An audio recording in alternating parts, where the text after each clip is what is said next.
Hey guys, welcome back to the channel. This is story about what if Minato sealed the nine-tailed fox inside of Naruto along with something else. Part 1. Before I start, please do support for more amazing content and comments for part 2. Do consider to subscribe my channel and share my video to your friends and check out the description as well. Let's start the video. After half of the nine-tailed demon fox was sealed inside of the newborn baby of Minato Namikaze and Kushina Uzumaki, it was extremely pissed being sealed up once again right after it got released. Damn that Minato and Kushina!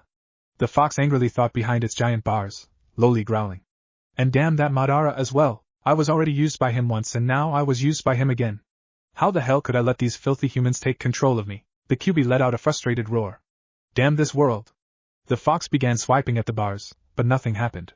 He slowly took deep breaths to try and calm himself down. No matter, I can always influence this child to keep using my chakra, and when he uses too much, I'll be released. Yes, that's what I'll do, the fox Bija planned out as he laid down and rested his head on his arms. He was going to close his eyes, but something caught his attention, making him open them again. In front of the bars stood a woman with straight black hair that reached down to her shoulders, and strange eyes. Her eyes had black rings around them and there was a black streak that connected to her neck. Her scales were black, the irises were red, and her pupils were white. From her neck down it was all black. The QB was unsure if it was painted or not. "Hello, QB?" the woman greeted with a cheery smile. The fox gave her a look of confusion. "Who the hell are you and what are you doing here?" he asked, turning his head to fully look at her. "Me? I'm just a passerby saying hello," the woman responded, closing her eyes in content. "You're not a passerby if you can enter here. Now I'll ask again and you're going to answer. Who the hell are you?" "I told you, I'm just a passerby.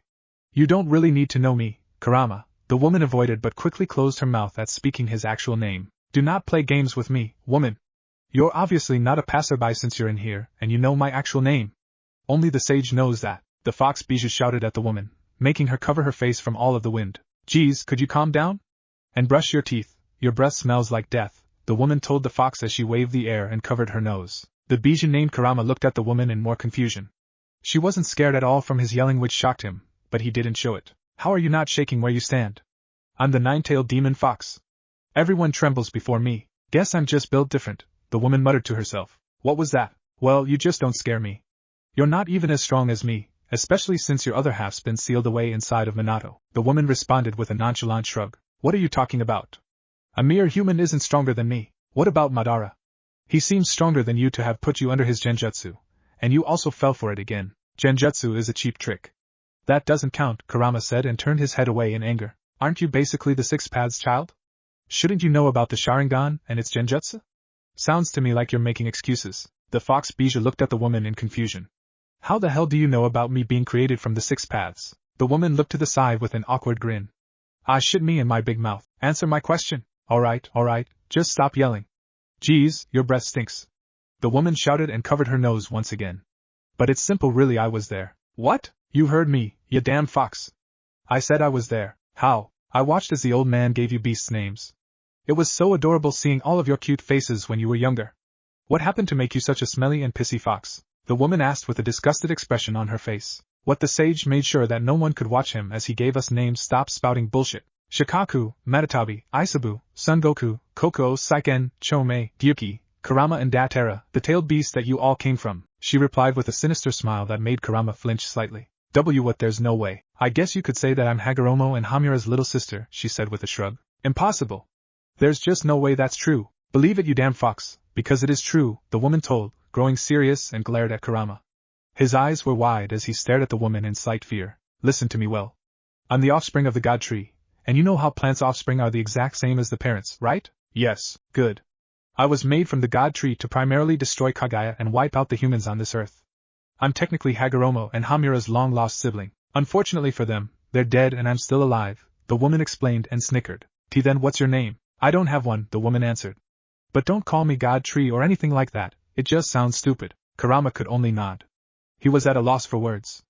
Hagoromo told him about the God Tree and what it did to planets it grew on. If this woman did come from a tree like that, he could only imagine what she'd be able to do. His attention was brought back when she started giggling. "You can call me Kazicha," the woman said with a smile. "Parasite?" Kurama asked. The woman frowned at him. Did this fox have to ruin her cool moment like that?" "I should kill you for ruining my cool moment like that," the woman stated, making Kurama gulp and sweat drop, but she sighed and lost her glare. "Fine, just call me Karai." Kurama nodded, not wanting to possibly upset her even more. "Anyways, I've spent too much time here. Hey fox, listen up. Kurama gave her his full attention. You're going to help this brat grow up. The fox blinked at her a few times. Huh, you heard me, you deaf fox. I said you're going to help the child of Minato Namikaze and Kushina Uzumaki become strong. You're going to help him make the right choices in his life and not go down a dark path. Don't go against him and do not try to break out of here by making him use a lot of your chakra to the point he loses himself, Kurai ordered. Wait, why? What are you trying to accomplish by doing this?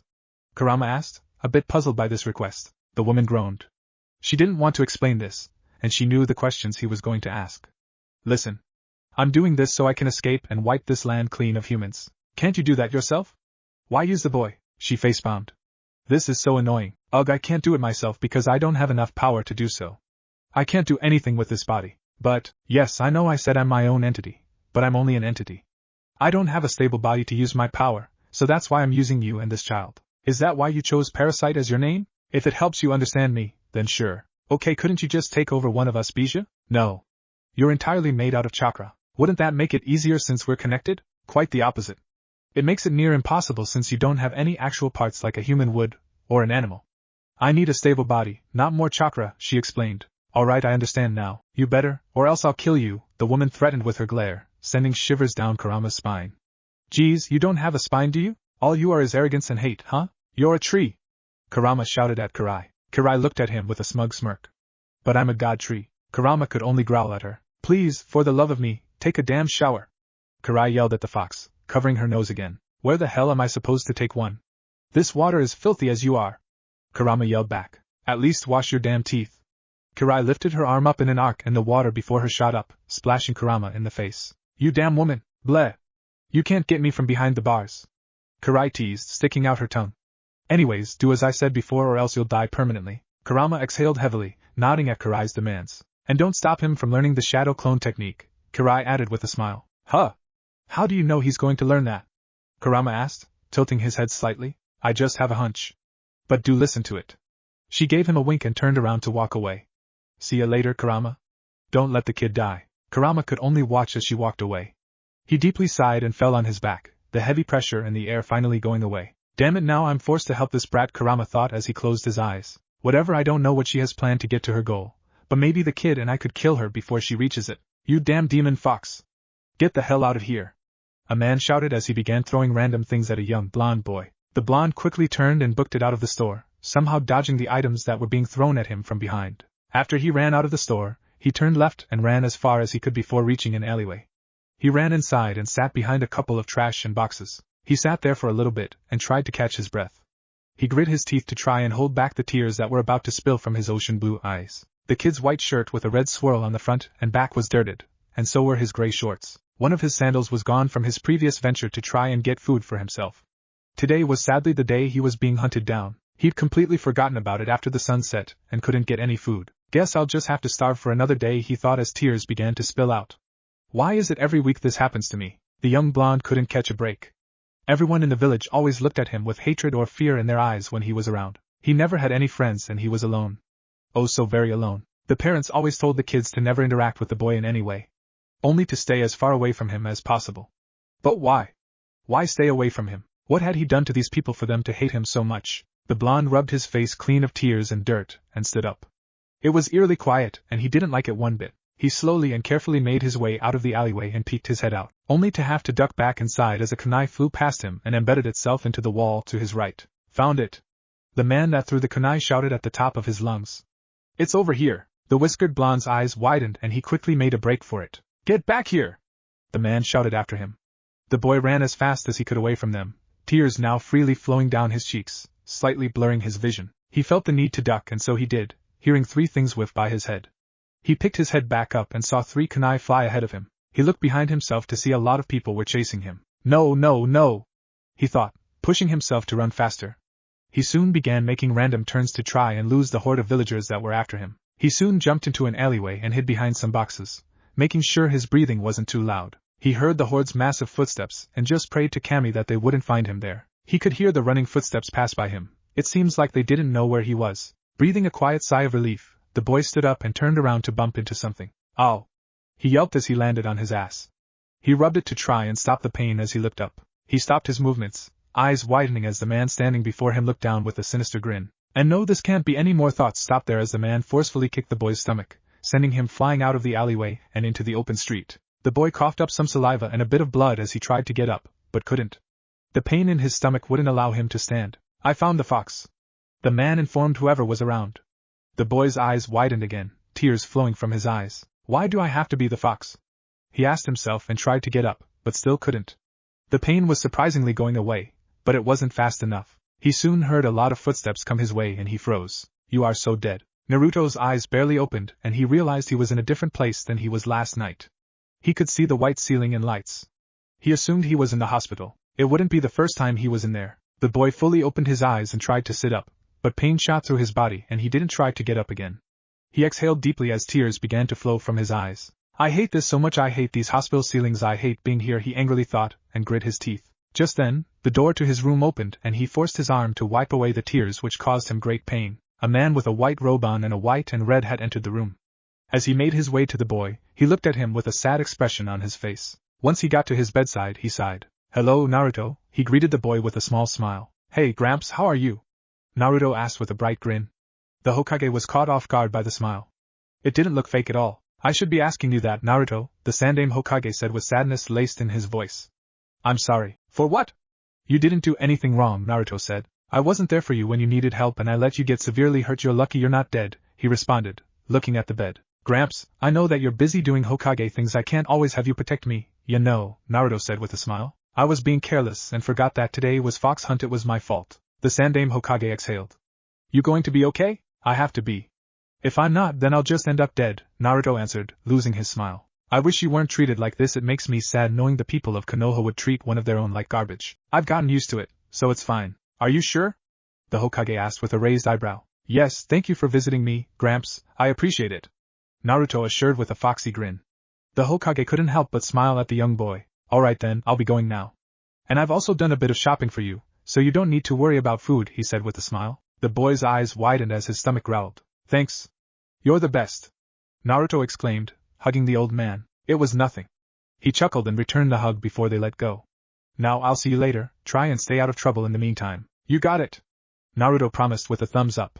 The Hokage soon left the boy alone in the room and he sighed. He soon closed his eyes and went to sleep. That's the least he could do. Kurama was sleeping without any problems until he felt a familiar presence. He opened his eyes and saw Kirai with her arms crossed in front of his cage. Kurama instantly got up. Hello there, Kirai, what brings you here so suddenly? Kurama asked in a nervous tone. I'm here because the child's been getting severe injuries over the years. You haven't been doing your job, Kurama, she said with a glare. What? I can't do anything to help him other than heal him. If he uses my chakra, then people will get suspicious, and it will reinforce their beliefs. Stays me. Kurama defended himself. You could at least talk to him. How do you think a child would react hearing voices in its head? If you're nice to him, he'd react calmly and perhaps listen to you. You'd be the closest thing to a friend he'd have at the moment, Kirai responded. But not every child is the same. This one would think he'd be going crazy if he heard voices in his head, and that wouldn't get us anywhere, Kurama stated. Kirai stared at him for a few moments before sighing. You have a point, I guess. But can you at least heal him a bit faster? I'm trying to. Good. Kirai turned around and walked away, leaving Kurama alone. I hope this doesn't become a regular thing. Naruto woke up a few hours later and after he felt fully healed, he left the hospital. Since they wouldn't discharge him themselves, he'd just do it himself. Naruto made it home safely and without any problems. Once he entered his rundown apartment, he went to the kitchen and opened up his ramen cupboard. He was surprised to have seen so many cups in there and smiled. Thanks, Gramps. Naruto thanked out loud as he grabbed one and began making his noodles. As he waited, he looked outside of his window and saw the sun was high in the air. He looked down to see someone on top of a rooftop. The person had long and straight purple hair that went down to their waist and had on a white mask that looked like a cat, with 3 red stripes. She was wearing black and gray armor, metal arm guards, and a katana strapped to her back. She had on black pants with white gauze wrapped around her right leg and black sandals. Naruto also noticed the red tattoo on her right shoulder. The masked person turned to her right and stared at Naruto. He stared back and didn't blink, afraid if he did, she'd disappear. And he was right to think so. When Naruto blinked, she was gone from sight. Huh! He shouted and opened his window. He looked around, trying to locate where the masked woman went before he felt something tap his head. He looked up and saw her crouched above his window, waving at him. He stared at her in astonishment. How did she get there? How did you get there? He asked, completely in shock. Mind if I come in? She asked in a soft voice. Naruto shook his head and got his head back inside. He moved out of the way and the masked woman jumped in. She inspected his apartment before looking down at the boy. Who are you? Me? I'm an Umbukunoichi, she responded. My name is Cat. Cat? That's a cool name. Naruto complimented. She giggled at his energeticness. Thank you, but that's not my actual name. Well then what is your actual name? Can't tell you, that's a secret, she said, bopping his nose lightly with her finger. Why can't we trade names? I tell you mine and you tell me yours. The thing is, I already know yours, Naruto, she said with a giggle, making Naruto pout. No fair. How do you know my name, masked lady? Naruto quizzed. Because I work for Lord Hokage. We know a lot about the people in this village, so then why come see me? Isn't there anyone else worth seeing besides me? Naruto asked, growing somber. Don't say that, Naruto. You are worth seeing. You're so cute. Cat replied and poked his cheeks. He blushed, but didn't tell her to stop. Naruto's pot of boiling water began whistling. Him and Cat's attention were moved to the whistling pot and Naruto quickly rushed over. He poured the hot water into his cup of ramen and grinned. Finally, it's done! Naruto exclaimed. He grabbed 2 chopsticks, then sat down at the table and was about to dig in, but he remembered that Cat was still there. Oh, Cat! Do you want some? He asked, offering up his ramen. Cat giggled before politely denying the gesture. No thank you, I'm good. She sat down next to him and rubbed his hair. Such a gentleman for offering up his ramen to a guest. His blush returned, but he leaned into the rubbing. It's polite to offer food to your guests before you eat. Cat nodded at him, and he ate his ramen slowly. Miss Cat, what does an Umbushinobi do? Naruto asked and was soon leaning against her. She continued to rub his head as she thought about her answer. Well, Umbushinobi do secret missions that Lord Hokage assigns us, Cat answered. What kind of secret missions? They're called secret missions for a reason, Cat said and plucked a hair out, making Naruto yelp. Hey! Don't do that! Naruto yelled and rubbed his head. Cat giggled. Well, I can tell you one type of mission that we do. And what's that? Surveillance. So you watch people? Naruto guessed. Yes. We watch people in case they are spies or criminals, then we either take them down or continue tailing them. Wow, that sounds so cool. I know, right? But being an Umbu isn't as cool as it seems, Cat said, bringing the mood down a bit. Why's that? Because there's a lot of danger that comes with it. It's like being a regular shinobi but even more dangerous, Cat answered. Oh wow, if you're thinking of becoming an Umbu shinobi, don't, Cat told the child. But you guys look so cool and can do cool things. Yes, but at a cost. And what's the cost? Your personality, your emotions, everything. You lose it all once you become an Umbu shinobi. Naruto now looked scared. Cat rubbed his head and hugged him with one of her arms, his blush returning. But you can become a regular shinobi, Cat said. A regular shinobi? Yes. Pretty much anyone could become a shinobi, but you have to have the strength, courage, drive, determination, and the will of fire to do it. The will of fire? What's that? The will of fire is something all Konoha shinobi have.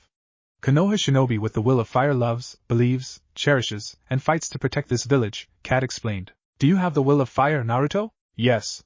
I want to protect this village, no matter what. Naruto declared with a fist bump and determined look in his eyes. Cat stared into his eyes and saw that he was serious. Excellent. Now, all you need to do is attend the academy. How do I do that? How old are you? 5. Wait 3 years and you'll be able to attend. What? 3 years? Naruto shrieked and leaned back. Yes. You'll be spending 4 years there. Well, I recommend you spend 4 years there, but you can graduate whenever you want to, Cat elaborated with a shrug. But please, Naruto, go with my recommendation and do the 4 years. You'll learn a lot as a shinobi and you'll become strong as well. So then what should I do in the meantime? Naruto asked. Train. Train your body, your chakra, your mind, anything you can to help you get ready for the academy. Can you train me? Naruto asked, catching Cat off guard. Huh, I said, can you train me? He restated. I don't know if that's possible, Naruto Cat answered as she scratched her head nervously. Why not? You're the perfect one to be my teacher. You're an Umbu shinobi, you can teach me all kinds of things. Naruto pointed out with a pout. Yeah, but Naruto, I have to do important missions with my squad and I could be given one any minute. I can't just train you right now, I'm sorry. Cat apologized and rubbed his head. Naruto picked at the remaining ramen, his mood sullied a bit. He began eating it as an idea came to mind. I understand, he said as he finished his ramen. Cat sighed in relief. But can you at least tell me something? Naruto asked her. Tell you what? Tell me what I should do to get my body in shape. Well, you need an exercise schedule, a good diet, good sleep, and you need to keep this consistent. No cheat days, Cat answered. What do you think's a good exercise? And what's a good diet, also what's a good sleep schedule? And what are cheat days? Naruto quizzed the Umbu shinobi. Calm down, Naruto, one question at a time, Cat said and rubbed his head.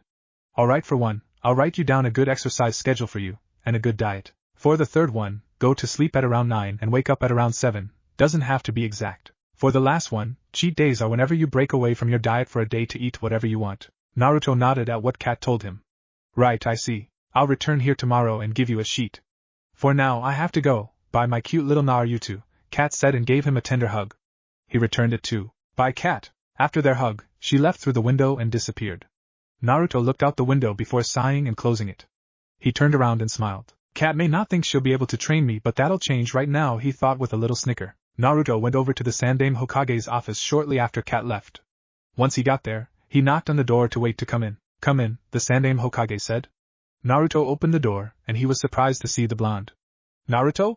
What a surprise to see you here. Hi Gramps. Naruto greeted back and closed the door behind him.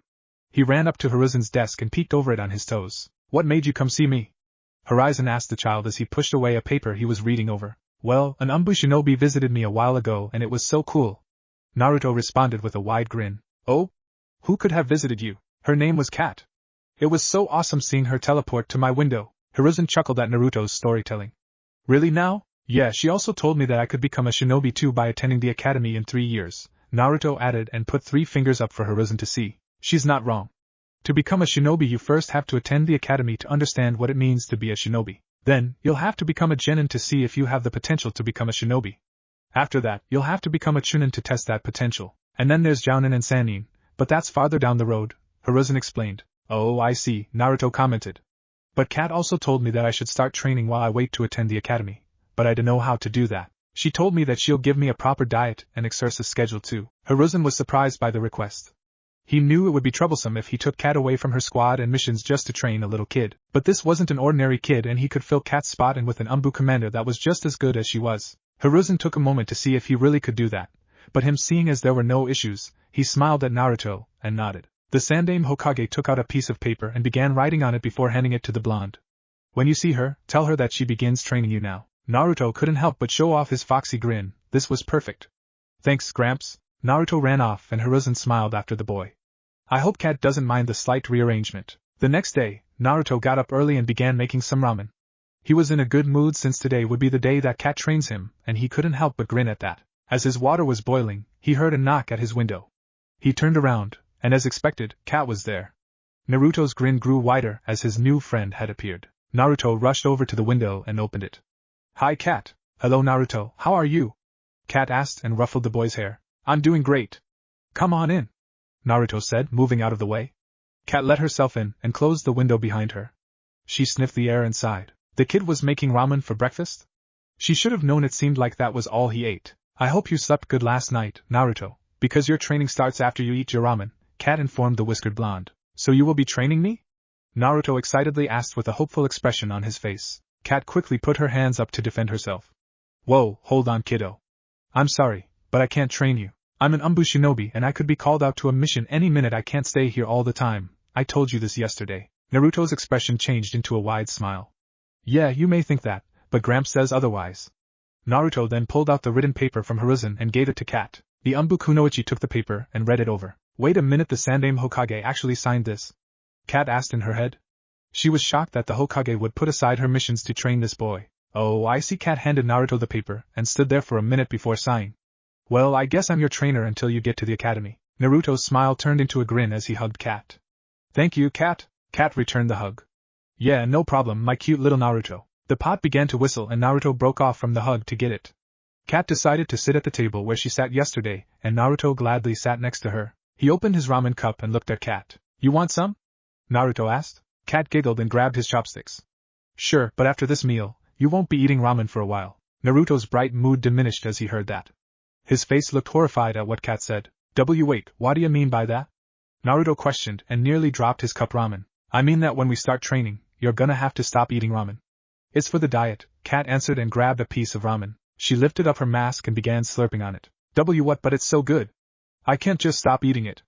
Naruto told the Umbu Kunoichi. Cat smiled at him. Well, now that I'm going to be your trainer and teacher, I'll help you with that. How so? Naruto asked, a bit afraid of her answer. I'll force you to stop, Cat replied and continued to eat Naruto's ramen. If you try and eat ramen, I'll know and I'll hit you. Naruto gulped at that. He didn't want to know how powerful or hurtful her hits were. I see. Cat finished the last of the ramen and sighed in content. That was delicious. Thank you for the meal, now are you too? Naruto tilted his head and retracted his arm to look at the cup ramen, only to realize it was empty. Huh! When did you eat it all? When we were talking, Kat answered as she adjusted her mask. Darn, guess I'll have to get another one. Naruto sighed and went to get up, only for Kat's hand to firmly grasp his shoulder. Where do you think you're going? She asked in a serious tone. Tea to get another cup of ramen? Naruto responded, visibly shaking. You finished your meal, it's time to train now. What? You ate it all, but you offered me it. I said some, not the whole thing. Oh well, you still gave me it. Now we're going. Kat grabbed Naruto's hand before getting up and dragging him out the window. Whoa, wait a minute, Kat. Naruto shouted at the kunoichi that began jumping from rooftop to rooftop. From this point on, I'm your teacher and trainer. You will call me Kat-sensei, understand? Kat asked the whiskered blonde. And if I don't, I'll drop you right here and now, Kat said as she stopped at the edge of a roof and dangled Naruto over by his ankle. Okay. Kat-sensei, please don't drop me. Naruto pleaded. Kat threw him on her shoulders and resumed her roof hopping. Good, just what I wanted to hear. I shouldn't have made her my sensei. Naruto and Kat made it to one of the training grounds that was used for genin shinobi. Kat settled Naruto down and placed her hands on her hips. Alright, Naruto. The first thing we'll do is some exercises to get you started, Kat informed. Will I ever get to fight? He asked and slightly tilted his head. Yes, you'll be able to spar against me, but first you have to do these exercises before we can get to that point, Kat answered as she put a finger up. Right. Naruto nodded furiously at that. Kat began to explain to him everything about the exercise schedule she came up for him. Naruto looked at the paper, horrified at how much he'd actually have to do to get fit. Kat reassured him that he would get used to it as long as he kept doing it and didn't slack off. So, the two began with warm-up stretches first, then they began the first exercise, which was to jog 5 laps around a certain trail. Naruto was able to keep up with Kat, but that lasted for a short while when they barely started the 3rd lap. The route Kat mapped out was longer than Naruto expected and his legs burned. After painfully succeeding in the 5 laps, they took a small break. Kat-sensei, why didn't you tell me this would be painful? Naruto asked his sensei as he tried to catch his breath. Well, this is your first lesson in being a shinobi. Nothing's ever easy. Things like exercise and being a better ninja come with hard work and effort. There are no shortcuts, especially if you want to be something like the Hokage, Kat explained to the whiskered blonde. Was it hard becoming an Anbu shinobi? Naruto wondered. Yes. You have to be really good to become one. And being really good isn't easy, even if you have natural talent, you'll still need to train to make it better. I see, Naruto said and looked up at the sky. He watched it for a bit before a smile made its way to his face. He got up quickly after feeling peppy. Alright, I'm gonna crush this exercise schedule you made for me, Kat-sensei, believe it? Kat giggled at her student's statement. I hope so, because this'll be hell for you the more we get into it. Heh, I won't back down from a challenge, there's no way I would. Naruto declared with a thumb pointed to his chest. Alright then, Kat said and stood up. Let's move on to the next exercise, shall we?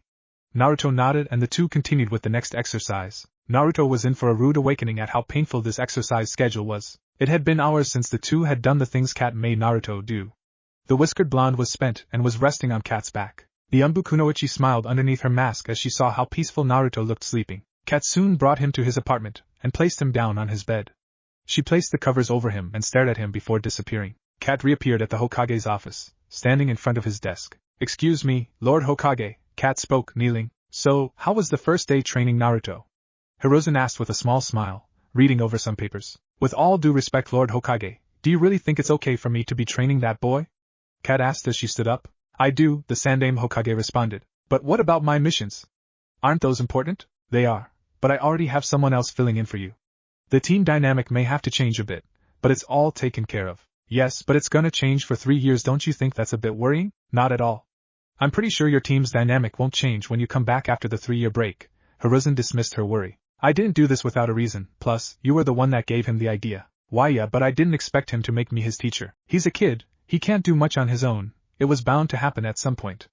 Whether it was you or someone else, Hiruzen pointed out. I guess so, Kat agreed with a sigh. Don't worry so much, Kat, I feel as though everything will work out in the end. Right. If that is all, you're dismissed, Hiruzen told the kunoichi and looked up at her. Hi. Kat responded and teleported away. Naruto's eyes fluttered open and he realized he wasn't in his apartment. He instantly got up and looked around frantically, wondering where he was. It looked like Naruto was in a giant sewer of some sorts with pipes leading to nowhere. Naruto looked at the water and saw that he wasn't wet. I'm not wet? Naruto asked himself, as he inspected his hand, which was clean. He looked ahead of himself and saw giant bars with a ceiling tag on the middle one. He looked at them in awe before standing up and walking towards them. As he was walking towards them, something shifted behind the bars, making him stop in his tracks. Naruto watched as a giant red eye slowly opened up. Are you Naruto Uzumaki by any chance? The eye asked. Why yes, who are you? Naruto asked back, slightly shaking at the scary voice. Have you ever heard of the monster fox? It asked. Naruto shook his head. Kyuubi? Nope. Nine-tailed fox? Naruto nodded. That's the demon fox that attacked this village years ago, but the awesome Yondaime Hokage stopped him. Yes, you are correct, the voice confirmed. What about the nine-tailed demon fox? Have you ever heard of that name? Naruto was about to shake his head, but then he remembered how all of the villagers called him the demon fox every fox hunt. Well, maybe not the nine-tailed demon fox, but the villagers always call me demon brat, demon fox, demon, or other mean names, Naruto answered as his head tilted down. I see. Well, today's your lucky day, kid, the eye said as there were now two giant, red eyes staring at Naruto menacingly. Why's that? Naruto asked as his head tilted to the side. Because the voice began as Naruto could hear it moving. The whiskered blonde gasped as a bit of orange, black, and sharp teeth could be seen. You get to meet the fox that caused you so much pain. Naruto could only stare as he saw a bit of the face of the voice that was speaking to him. He could clearly tell it was an animal, and that it was a fox. W8 are you? That's right. I'm the nine-tailed fox, or the Kyuubi, the voice replied. So you're the thing that destroyed this village many years ago? Naruto checked. Yes. Naruto cocked an eyebrow. Really? You don't look like you'd destroy the village at all. Wait, you don't think I could have destroyed your village? The fox asked, looking confused. Of course not. You look like such a cute and cool fox. I couldn't imagine you destroying this village at all. And if you did, someone must have set you up, Naruto replied with a huff as he crossed his arms. The fox chuckled. That is really surprising to hear because that's what actually happened, sort of. Really? What happened? Well, you need to first know what a Jinchuriki is. A Jinchuriki? The fox smirked. Close enough. A Jinchuriki is a person that hosts a bijou inside of them. A bijou is a tailed beast. Take me for example, I'm a bijou. You're a bijou? Do all of them look as cool as you? Naruto wondered with a wide grin. PSH, not even close. I'm the coolest one out of the 9 of us, the fox shot down with a cocky grin. I do wonder what the others look like if you look this cool. Well, you'd have to see for yourself, but that would be impossible. The other bijous are contained inside of people and I have no idea where they're located, the fox bijou explained. Oh, well, that sucks, Naruto said with a huff. I believe you'll meet them someday, but anyways, back to what a Jinchuriki is. A Jinchuriki hosts a bijou for as long as they live so that the bijou can't destroy the village. It's a way of keeping us under control. Is there any other way to keep you under control? Other than the Sharingan, I don't think so. You could kill me, but I'll just come back sometime later, just in a different spot. Oh, what's the Sharingan? Naruto wondered. The fox sighed. Don't worry about it, you'll learn of it soon enough, but moving on. The only efficient way is to seal us inside of someone, a Jinchuriki. Can anyone be used as a Jinchuriki? No. It's hard to know who's compatible with a bijou, but if you aren't you will die. Naruto's eyes widened. Die? Yes, die. It's unfortunate when someone can't contain a bijou, the same when being extracted. Extract? It's when us bijou get taken out of our Jinchuriki to be placed in another one. Our previous Jinchuriki died from the extraction. Naruto looked at the ground in slight sadness. Oh, but it only happens when the Jinchuriki is about to die, like from old age, sickness, and many more causes. Naruto's mood was slightly raised. Well, that's good to know at least. The fox nodded as he breathed deeply out from his nose. Where was I? Oh, right, anyways, I was being forcefully extracted from my previous Jinchuriki from a bad man. He used the Sharingan to put me under his control, then extracted me from my Jinchuriki. He summoned me in the middle of the village and forced me to destroy it. But something happened and he lost control of me, so I tried running away, but then I was captured and sealed again. You were sealed again? In who? In you. What? Why me? Naruto questioned in shock as he stepped back. Because you're the only one that can contain me. If they let me go, I would have come back and destroyed the village myself or destroyed another village, the fox responded. But why? Why would you come back? Because I would have blamed being under control on you. I was full of hatred, the fox explained with a sigh. Oh, I understand. The bijou looked at Naruto puzzled. You understand? Yeah. I didn't know why these villagers hated me and tried to kill me, and at one point I did hate them, but I can't let them get to me. I want to be the Hokage, you know, and I also love the village itself, plus Gramps. Naruto exclaimed with a raised fist. The fox scoffed with a smirk. That's a good goal to have, you should keep it and try to achieve it. Oh, I will, believe it. And I'm gonna make these villagers respect me. I guess I'll help you with your goal, the bijou said as he looked to the side. You will? I mean, I have nowhere else to go, so why not? He answered with a shrug. Naruto grinned and cheered. The bijou watched in slight amusement until Naruto stopped. Wait, if you were sealed in me, then who was the one that sealed you? The Yondaime Hokage. Wow, he must be really powerful if he was able to seal you inside of me. Believe me, he is, the fox agreed. Then I'm gonna be just like the Yondaime Hokage, but even better. Naruto stated with a determined look. This brat's actually amusing. Maybe it won't be so bad helping him out, the Kyuubi thought, and couldn't help but smirk. Hey, what's your name anyway? Naruto asked, bringing the fox out of his thoughts. My name? Why do you want to know? Well, we're friends now, right? It's only right if I know your name and you know mine, Naruto responded as he crossed his arms. Friends? Kurama restated. The words sounded foreign to him. Yeah. We're friends now, believe it, Naruto declared with a huff. The Kyuubi stared at him for a second before bursting out laughing. Okay, we're friends now. Call me Kyuubi. You can learn my actual name once you're a genin. Naruto smirked and gave him a thumbs up. Don't worry, Kyuubi, I'll be a genin in no time so I can learn your name, believe it, the fox chuckled before looking back at the kid. You better own up to those words. Naruto nodded, then looked at the seal that was keeping the Kyuubi locked behind the bars. So what's that seal for?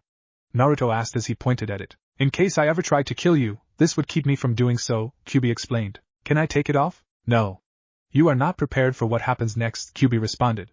Wait until you're a genin, then you can take it off. Naruto didn't want to wait to become a genin to free Kyuubi, but that's just more motivation for him to train harder. He backed up and smirked at Kyuubi. You got it, Kyuubi. I'll free you from those bars and learn your name when I become a genin, believe it.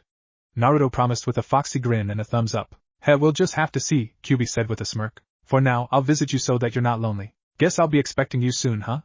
Naruto nodded. Alright then, go on now, you need sleep to start your training, don't you? Naruto gasped as Kyuubi reminded him of Cat's training. Oh no! You're right, I'm sorry Kyuubi, I have to go now. Bye. See ya, kid. Naruto woke up in a good mood. He felt more determined to do his workouts than he did yesterday, and that was for 2 goals. Learn Kyuubi's actual name, and release him from his cell. Naruto looked out his window and saw that Cat was there. He opened the window and greeted her. Hey, Cat-sensei. Hello Naruto, did you sleep well? Cat asked as she ruffled his hair. You bet I did. I can't mess up this exercise schedule, can I? Naruto rhetorically asked with a foxy grin. You're right about that. I presume you didn't brush your teeth yet? Cat guessed as she slightly tilted her head. Naruto gasped. Oh no, I haven't. I'm gonna go do that really quickly, you can come in too, Cat-sensei. Cat giggled as Naruto ran off to his bathroom to brush his teeth. She decided that she would make him a healthy breakfast so that he could get some ideas if he wanted to make his own. Cat opened a random cupboard and found a bunch of ramen cups. She deadpanned behind her mask and closed it. The Umbu Kunoichi opened some more cupboards to see if she could find any actual ingredients. Thankfully, she did find a couple that had the things she was looking for. As Cat was in the middle of getting things ready, Naruto came back into the kitchen. Oh, are you making something for me, Cat-sensei? Naruto asked as he tried to see what she was going to make. Yes, I am. It'll take a little while to get ready, Cat confirmed and rubbed his head. Naruto nodded as a light blush creeped on his cheeks. He then backed up and went to his bed where he flopped on it. Naruto was at the giant bars that held Kyuubi from escaping. The fox opened both of his eyes to find Naruto standing there. Hey Kyuubi! How are ya? Naruto greeted. I'm fine. Didn't expect to see you so soon, Kyuubi responded. Yeah, Cat-sensei's making me breakfast, so I thought it'd be a good time to see you. I see. Naruto took a minute to intensely stare at the bars. Kyuubi looked at Naruto questioningly, unsure of what the whiskered boy was thinking. Kit, what are you doing? Kyuubi asked, slightly tilting his head. If you can't come out here, I'll just come in there. Naruto declared and marched his way to the bars. Kyuubi watched as the boy walked in between the bars and stood directly in front of the fox. Naruto looked up and his eyes widened. You are much bigger than I thought you were, Naruto commented as he looked at Kyuubi in awe. Well, I am a beast, Kyuubi pointed out. Naruto stared at one of the barely visible arms of Kyuubi and walked up to it. He gently touched Kyuubi's fur and was amazed. Wow! Your fur is so soft. Naruto commented and began patting it. I take pride in it, Kyuubi said with a smirk. Naruto began playing with it, and Kyuubi even let him play with one of his tails. Naruto had to stop himself before he got too carried away. He cleared his throat before straightening himself. Kyuubi, I want you to teach me about chakra. Kyuubi looked baffled by this request. Huh, you heard me. Teach me chakra. Shouldn't you wait until later or at the academy to learn about chakra? Kyuubi asked. I just want to get a head start. I feel like this would be really important if I knew about chakra early on, Naruto answered with a smile. Alright then, take a seat, Kyuubi said as he lay down. Naruto sat down in the water and waited for Kyuubi to speak. Chakra, right? Kyuubi then went on to explain the origin of chakra and what it's used for, how humans need it to survive, how to manifest it, and all of the details and basic understanding so that Naruto could get it. You can also walk on walls, water, and can cut leaves just by holding them if you know how to control chakra correctly, Kyuubi added with a grin. Whoa, really? I want to know how to do that. Teach me, Kyuubi, please? Naruto pleased as he got on his knees. Kyuubi chuckled at this. Calm down, Kit, I'll teach you when I can, and who knows, maybe that Umbu will teach you. You think she'd do that? Naruto asked as he sat back down. Probably. It is important, Kyuubi responded, subtly shrugging his shoulders. So wait, chakra is laying dormant inside of me right now? No, it's the opposite for you. Thanks to me, your chakra is lively. You just need to know how to use it, Kyubi answered. I see, man, this'll be tough having to learn all of this. Naruto explained as he grabbed his hair. Calm down, kid, Kyubi spoke with a smile. You'll be able to figure it out. Naruto calmed down a bit before thinking of something. Could I use techniques in here? If you know what your chakra affinity is, yeah, Kyubi answered. Chakra affinity? What's that? Guess I forgot to explain that. Alright then. After Kyubi explained what chakra natures were to Naruto, Cat had finished making breakfast for the two of them. Naruto opened his eyes and he saw Cat place down the breakfast at the table. He smiled widely and got up from his bed to make his way over. Naruto sat down at one of the plates and looked down. Wow, this smells good, Cat-sensei. Ah, thank you, Naruto. Cat thanked as she sat next to him. I hate to say it, but this does look better than ramen, Naruto admitted with a pout. Cat giggled and rubbed his hair. Now you just need to know how to make you these kinds of meals for lunch and dinner. You'll teach me, right? Of course. Then let's dig in. Naruto exclaimed and began to ferociously eat Cat's cooking. Cat laughed before she herself began to eat her breakfast. After the two were done, they took a break and waited before they started Naruto's training again. They began the painstaking training after their break was over, and it felt worse than yesterday for Naruto. Come on, Naruto, you can't give out on me yet. You have to spar against me too. Cat called out to the boy, trying to encourage him. Naruto was trying his hardest, but it felt like he was going to collapse soon. No, I can't stop here. I have to keep going until I can get my break. Naruto thought as he began to push himself. They were doing push-ups and Naruto was nearing 50, a goal he set for himself yesterday, even though Cat strongly advised against it. But of course, Naruto wanted to push himself. After his 50th push-up, Naruto collapsed. I did it. Good job, Naruto. Cat congratulated as she set him upright. You should be careful about pushing yourself too hard though. Don't worry, Cat-sensei. I won't push myself too hard, believe it. Naruto exclaimed with a thumbs up. Cat couldn't help but smile as she looked at the boy. How could anyone be so mean to such a nice kid? After the break was over, they continued with their training. Once it was over, Naruto had to be carried back to his apartment again. Hey, Cat-sensei, Naruto spoke. What's up? When will I be able to walk home and not be carried by you? When you get used to the exercise schedule, Cat responded with a smile. I hope it's soon. Cat couldn't help herself but giggle. A few weeks passed since Naruto began his exercise schedule with Cat. After he'd do a day of exercises, he'd rest up and Cat would teach him how to make healthy meals. In his mind where the fox was, he asked him if he could teach him how to fight. The Bijou, of course, refused and told him to wait a bit, but Naruto kept on persisting and eventually the fox gave in. Now, Naruto began learning Kyubi's fighting style. His style was for aggression and not giving the opponent enough time to perform any techniques or make them go on the defensive. But Kyubi didn't exactly have a fighting style. He just used tailed beast bombs, wind and fire ninjutsu rarely, and claw and tail attacks when he wanted to. But luckily, during a time when he wasn't sealed inside of his first Jinchuriki, he watched a human using their own taijutsu that was meant for unorthodox attack patterns that couldn't be read easily. He watched as the human was able to use other taijutsu styles in his main one flawlessly. The human even taught Kyubi how to do it, and so he was now teaching it to Naruto. The fox also taught Naruto a bit about chakra control, since he wasn't actually doing any of the actual training yet. He was being taught how to focus his chakra in parts of his body. During one of the fox hunt weeks, Naruto was able to steal some chakra induction paper after tricking the mob of where he went. Now, he was sitting in his home with a stack of the chakra paper and was getting giddy about what his chakra affinity could possibly be. He grabbed a piece of it, and his smile grew wider every second. Alright, kid, put it between your fingers, Kyubi told the blonde.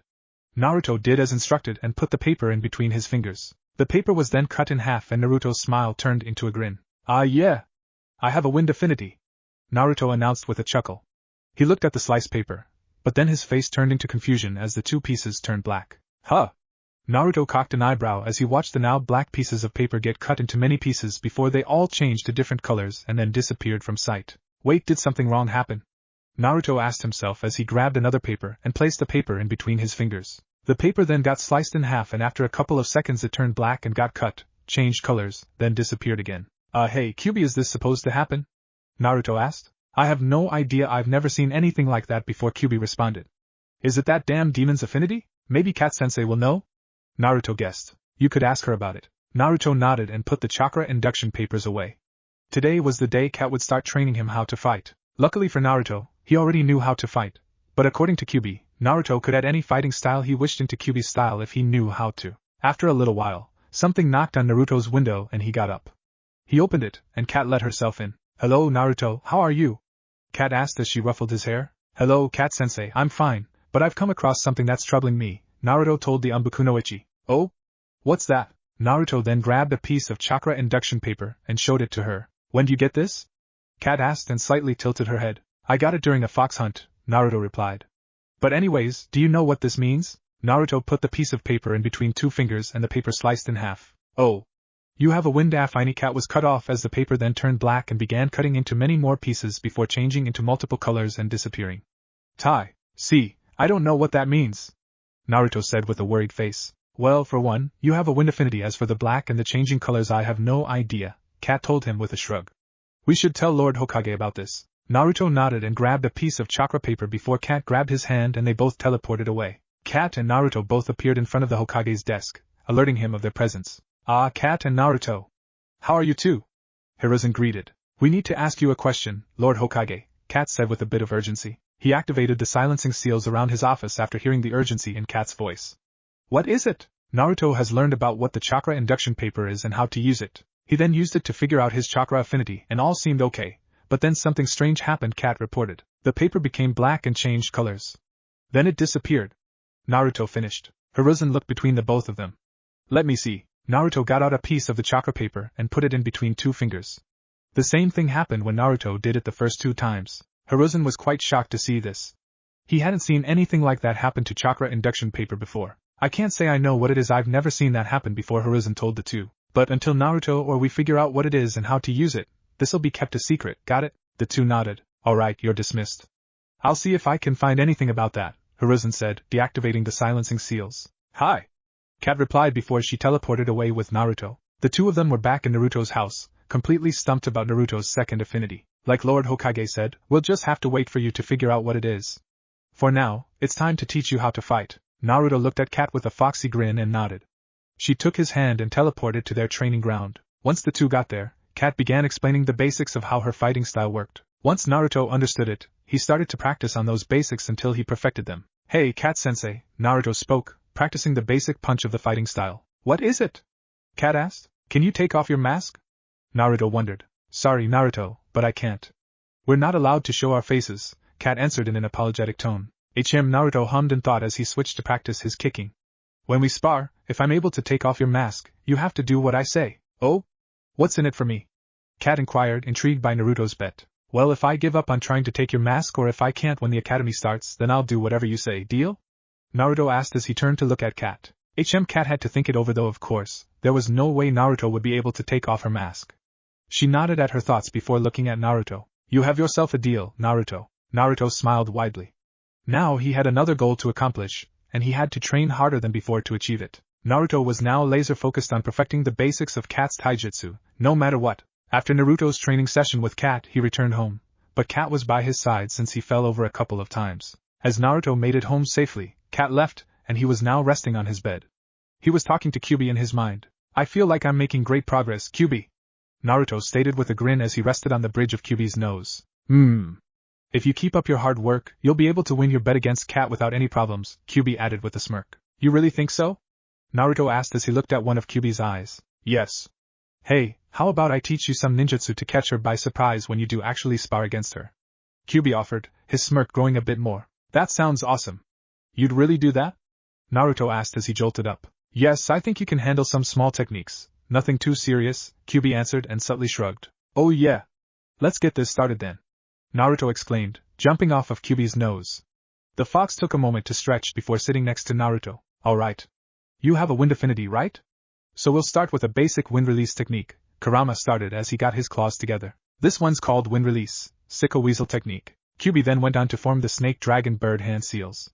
Wind release, Sicko Weasel technique. He swiped his right claw horizontally in front of him, and a blade of wind formed, quickly rushing before him. Naruto was amazed at this, and watched the blade of wind travel a small distance before exploding, sending out gusts of wind everywhere. Naruto was getting blown back and nearly flew away hadn't it been for one of Kyuubi's tails to stop him from doing so. Now, that was only a blade, but you can also do something like this, Kyuubi explained, and he made the hand seals again, but this time he quickly set his arms back before swinging them forward and past each other. Naruto watched as many currents of wind collided with each other before forming a large tornado.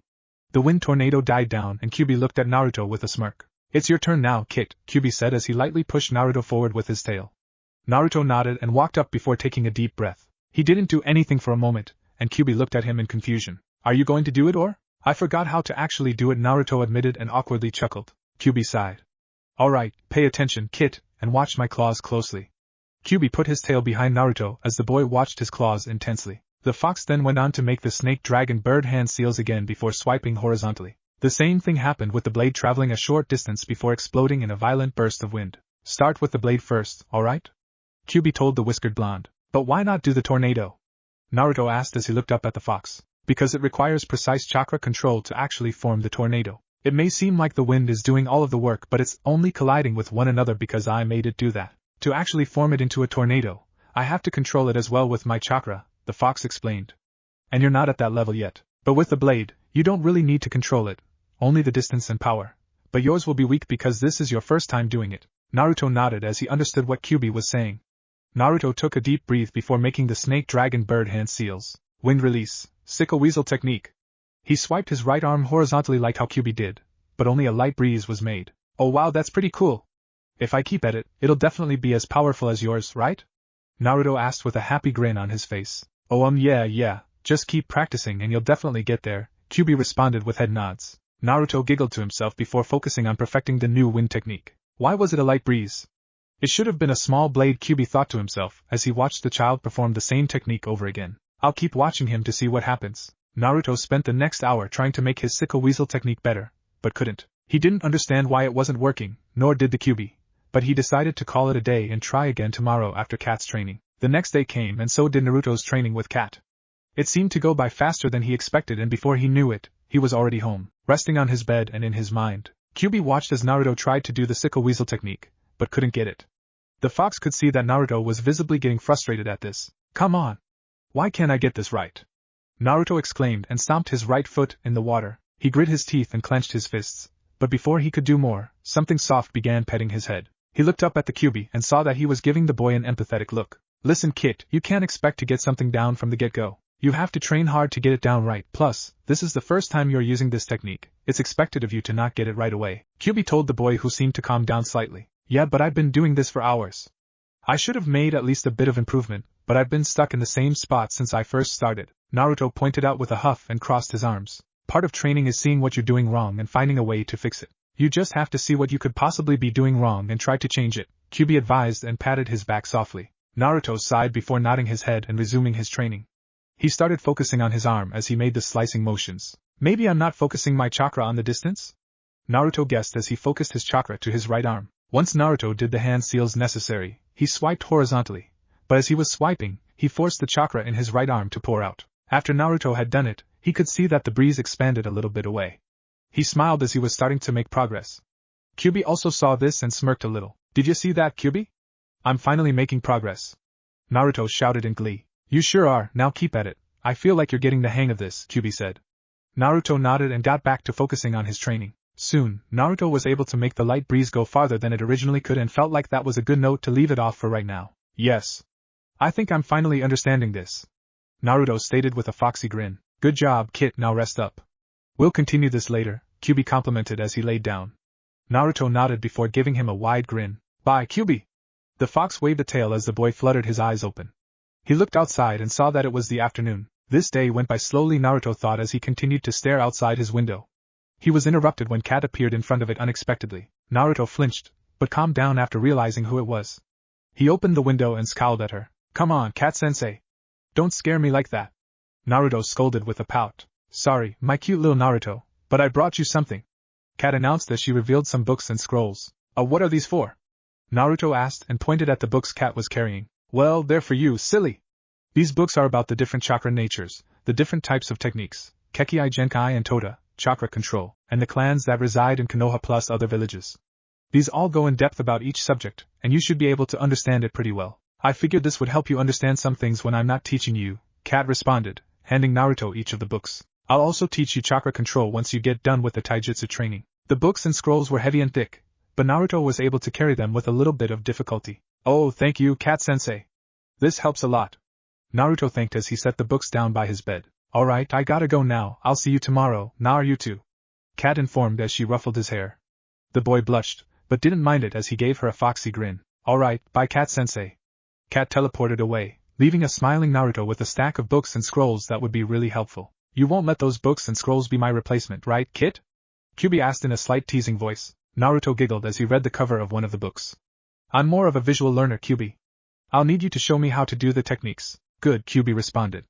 Naruto giggled to himself before placing the books side by side. He looked at the Kekkai Genkai book, and it had a picture of a red eye with a ring around the pupil and 3 tomo on the ring. Naruto cocked an eyebrow at it before opening the cover and going to the table of contents. Naruto saw the Sharingan, and was reminded of what Kyuubi said. So this is the Sharingan that put you under control, Kyuubi? Naruto checked. Yes. The Sharingan is very powerful.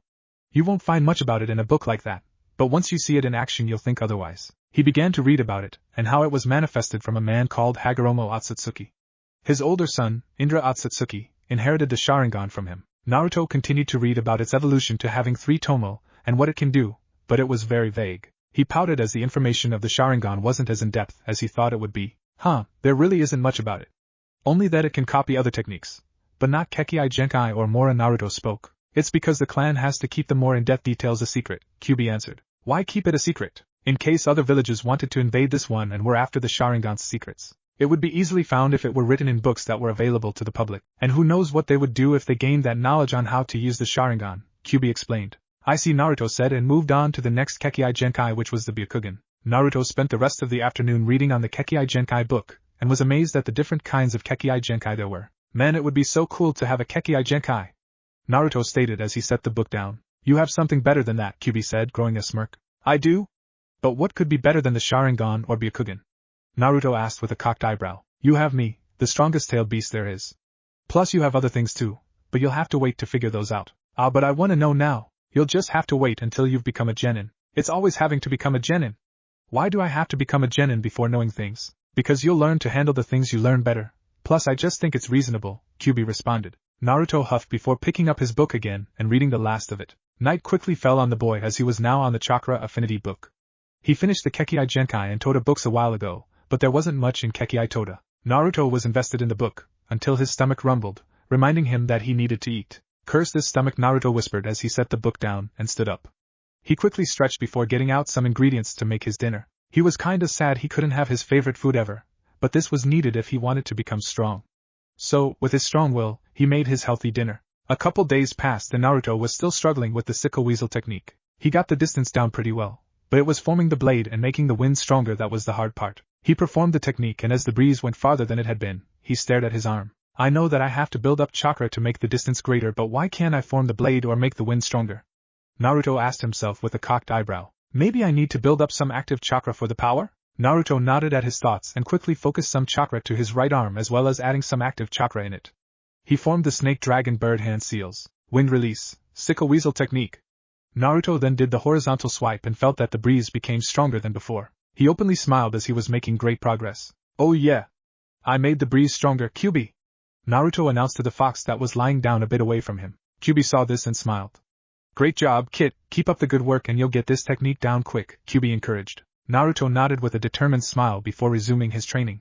Kyuubi had been watching him the entire time and was starting to get close to what was wrong. He seems to be doing everything correctly. He noticed that he had to focus chakra in his arm and even add some active chakra, but why can't he form the blade? Kyuubi thought. He then stared at Naruto's arms and instantly realized why he couldn't form the blade. That's right, he can't use one arm to do it. That would be too much for him since he's just starting out, Kyuubi realized.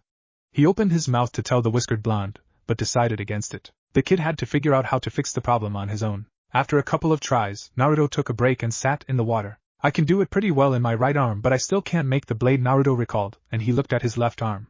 Maybe I can do it with my left? Figuring that Naruto should give it a try, he stood up and made the hand seals before swiping with his left arm. Unfortunately, the same thing occurred like his right arm. He stared at both of his arms before he got an idea. What if I do it at the same time? Naruto smirked and made the hand seals once again.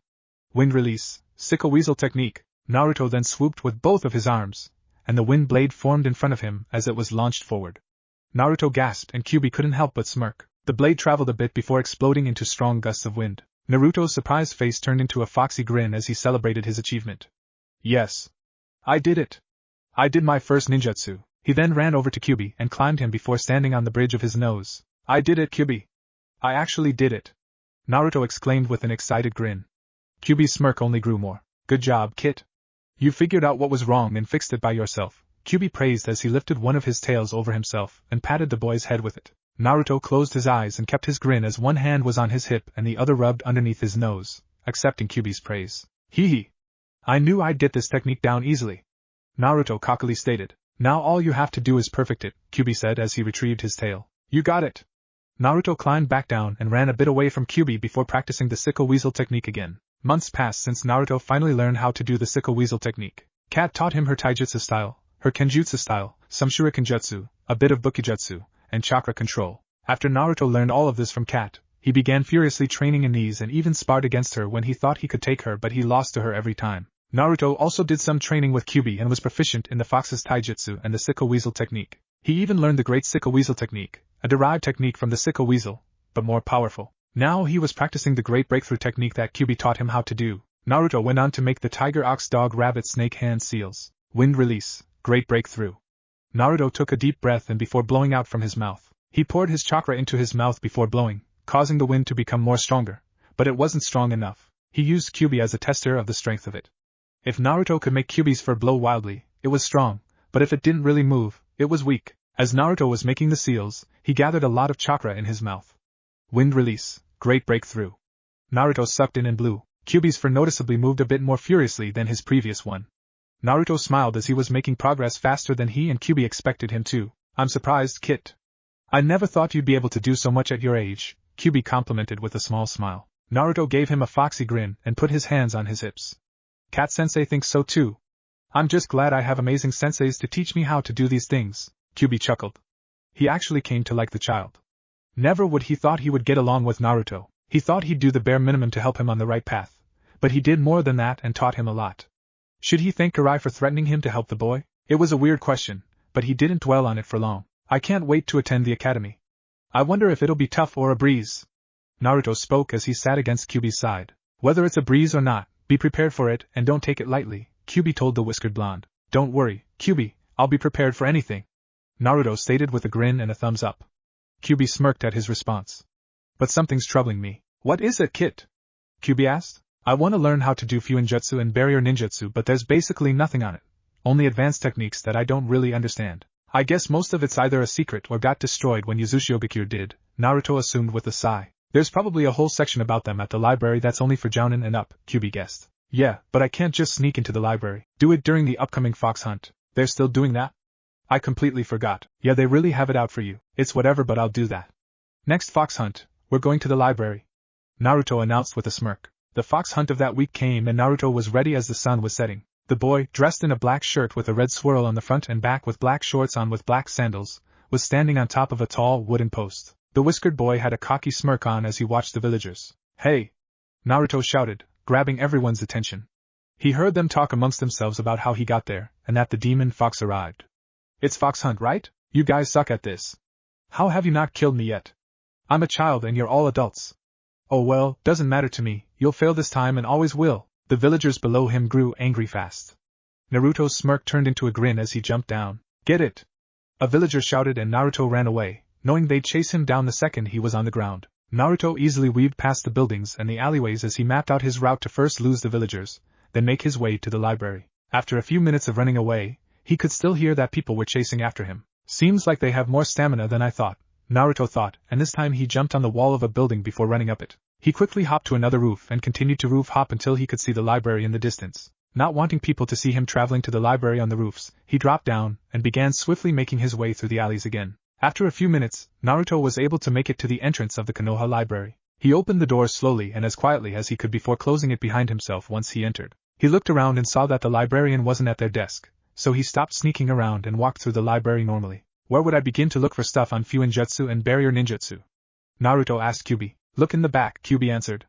Naruto nodded and made his way to the back of the library. He looked around the archives of hidden books and scrolls, trying to find anything about Fuinjutsu or barrier ninjutsu. Naruto snooped around the hidden place for a couple of minutes before finding the two things he was looking for. Seeing as there were a bunch of scrolls on the two techniques, Naruto picked up the first one, and it was about Fuinjutsu.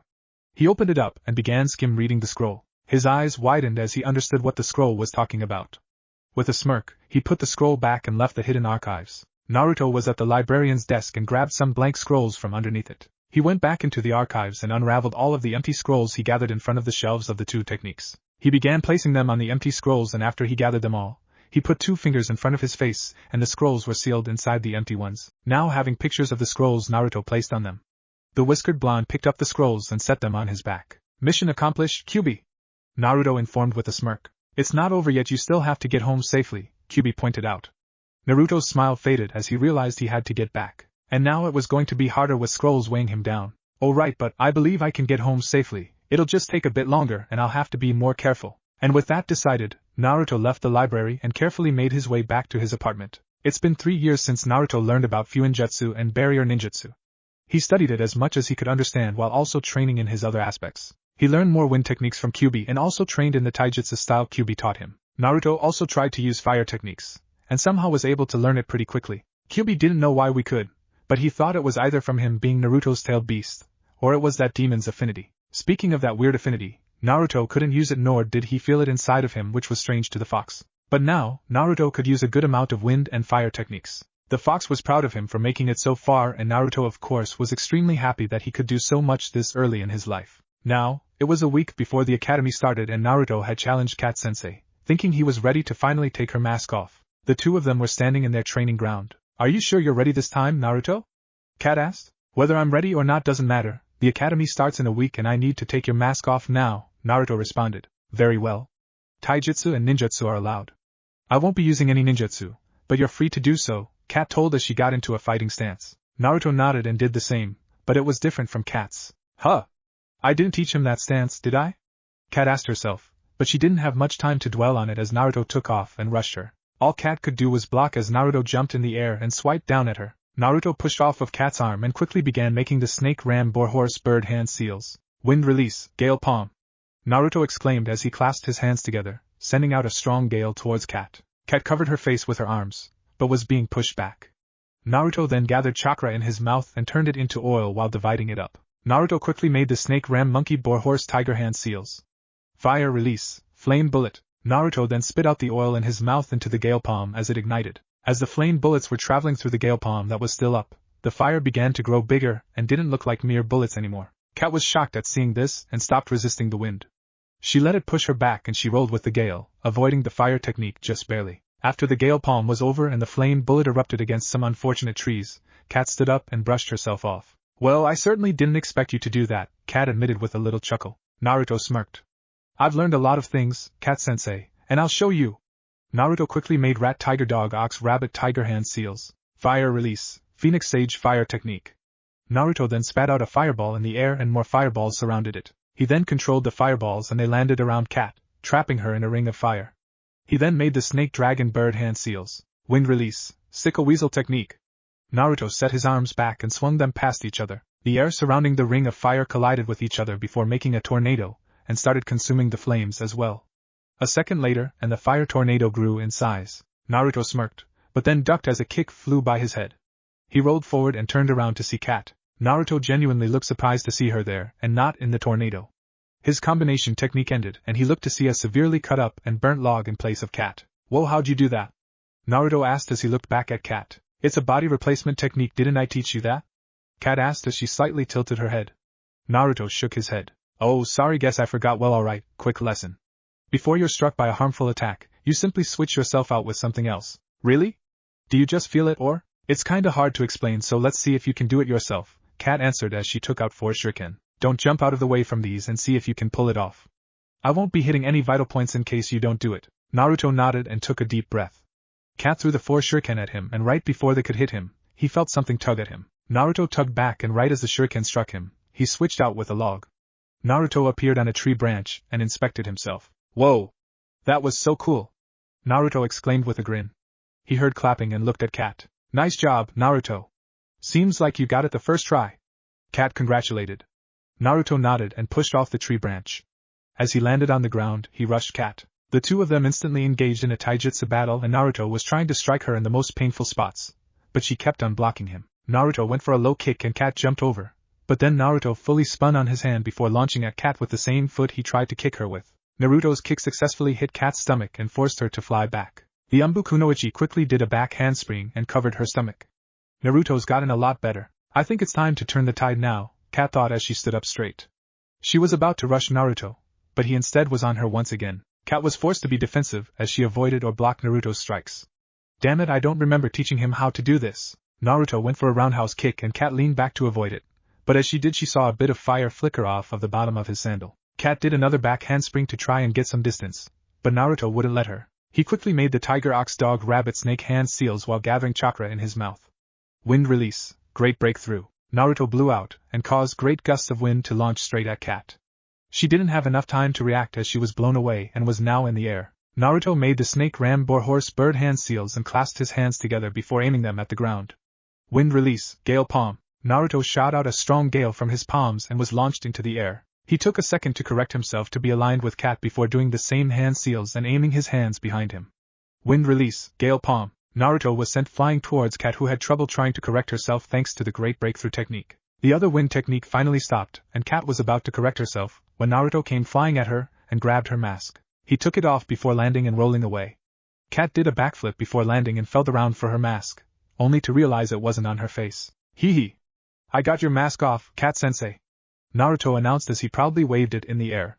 Kat turned to look at him, and her eyes widened as she saw her mask in Naruto's hands. Naruto had a foxy grin with his eyes closed, but once he opened them to look at Kat, he stopped waving the mask and stared at her face, mouth dropping slightly. Kat had soft brown eyes and red lipstick which, in Naruto's opinion, made her look beautiful. Beautiful, Naruto whispered, but Kat heard it and giggled as she lightly blushed. Why thank you, Kat thanked as she stood in front of Naruto. He couldn't stop staring at her face as she grabbed her mask from him. Well, I guess since you've seen my face, it's only right you get to know my name. Naruto was brought out of his stupor as he shook his head and widely smiled. Really? Yep. You did really well, my cute little Naruto, Kat replied as she rubbed his hair, making him lightly blush. Let's reintroduce ourselves. Hello, I'm Yugao Yuzuki, Kat introduced with a warm smile. I'm Naruto Uzumaki. Nice to meet you, Yugao. Naruto introduced with a thumbs up and a grin. Yugao couldn't help but giggle. Okay, Naruto, this is a secret between you and me, okay? You can call me my name when I'm not wearing my gear and mask on or if we're in private, but when I am and we're in public, you have to call me Kat, okay? You got it. Naruto responded with a wide smile. Great, now rest up. The academy starts in a week and you need to decide what clothes you're going to wear, Yugao told the whiskered blonde. Ah. You're completely right. I forgot about clothes, Naruto said as his hands rushed to his head. Oh man, what am I gonna wear? Calm down, silly. Yugao giggled as she lightly bopped Naruto's nose. You'll figure it out. But for now, take a break. Naruto nodded, and before Yugao disappeared, she kissed Naruto's forehead. Bye, Naruto, Yugao whispered and she teleported away. Naruto was left there in surprise at the action. He smiled and quickly left the training ground to go rest. It had almost been a week. Naruto visited the Sandaime Hokage to see if he could join and he permitted Naruto to join. Naruto received a note telling him his classroom number as well.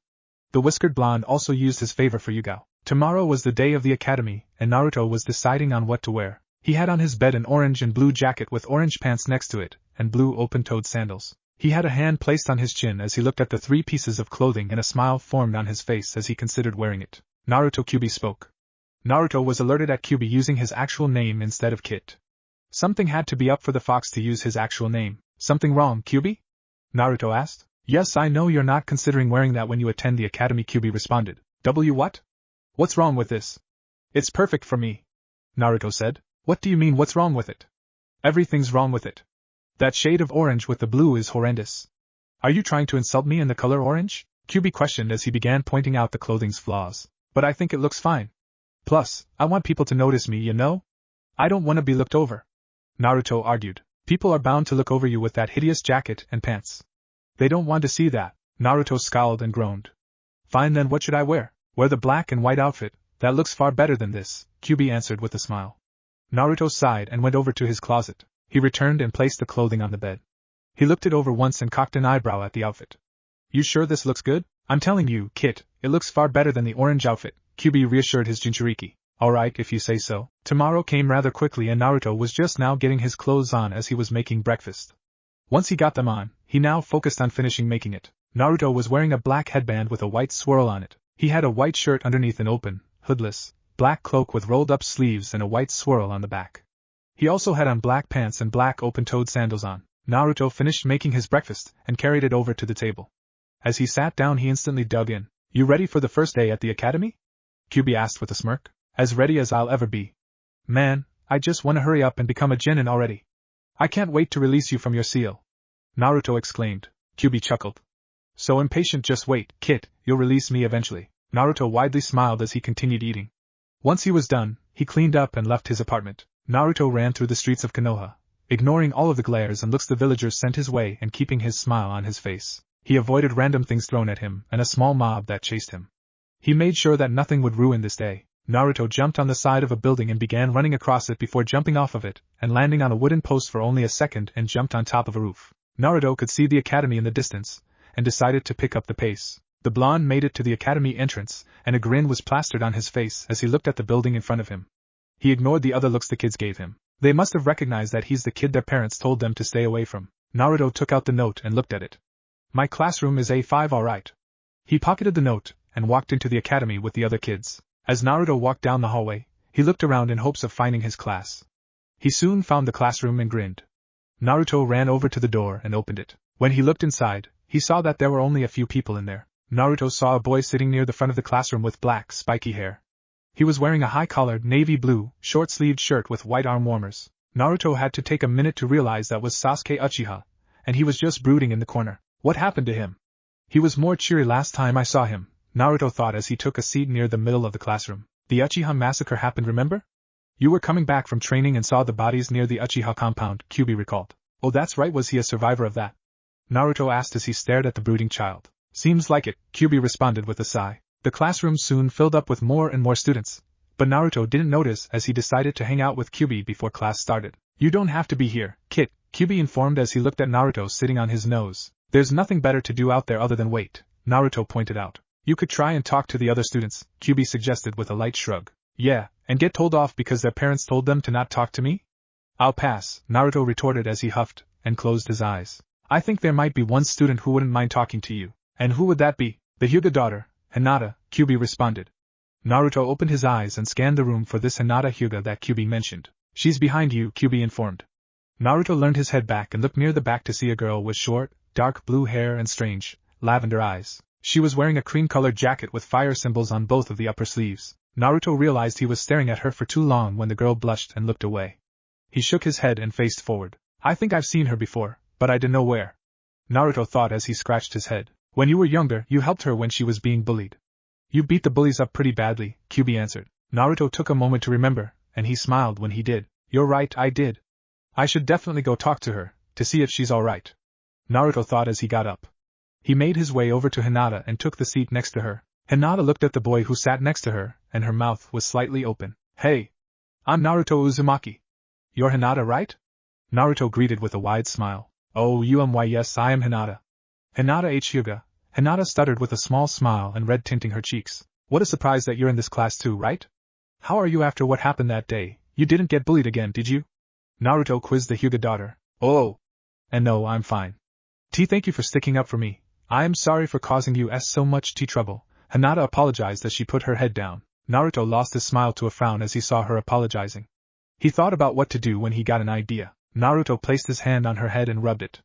Hinata shot her head up and looked at the whiskered blonde with wide eyes and a redder face. Don't apologize, Hinata. I'm glad I helped you when I could, Naruto stated with a foxy grin. He looked at his original spot and saw it got taken. He silently cursed at that, but he turned to Hinata. You don't mind if I sit here, do you? Naruto asked. Oh, and not at all. Hinata responded while shaking her head. Naruto gave her a small smile, and just then, a chunin with brown hair and a ponytail and a scar on his nose entered the classroom. All right. Everyone's here, yes? He asked as he got to his desk and looked at all of his students. Just to make sure, we'll do attendance. When I say your name, you say here. Naruto sighed and rested his hand on his chin, tuning out his chunin teacher for a minute until his name was called. Naruto could only replay the information about the different Kekkai Genkai he read in his book. He remembered the information about the Sharingan, and how the Uchiha clan supposedly derived from Indra Otsutsuki, meaning they were the ones to get the eyes. After remembering this, Naruto's eyes shot towards Sasuke. Sasuke's an Uchiha, he has to have the Sharingan, right? Naruto assumed. Yes, but if he can use it proficiently is unknown, Kyuubi added. Naruto slightly nodded and then remembered the Byakugan. The Hyuga clan were the ones to inherit this Jujutsu from the Otsutsuki clan, but it's said to come from Hamura Otsutsuki, Hagoromo's younger brother. Naruto then looked at Hinata and stared into her eyes. They look weird, but I can't stop looking at them, Naruto admitted as he closed his eyes. Naruto Uzumaki? The chunin in the front called out. Naruto lifted his head off of his hand and smiled brightly. Here, alright. That's all for attendance. Now the chunin teacher picked up a piece of chalk and began writing on the chalkboard. My name is Irika Yumino. You may call me Irika-sensei or Yumino-sensei, whichever one you're comfortable with. To start off, We'll begin with math. Before Irika could finish his sentence, the whole class groaned. Irika then scowled as he glared at his students. What? What's wrong? Math, are you serious right now? A boy asked with a cocked eyebrow. Yeah, we're ninja, aren't we? We shouldn't be wasting our time doing math, a girl added. No, you're not ninja, you're trying to become ninja.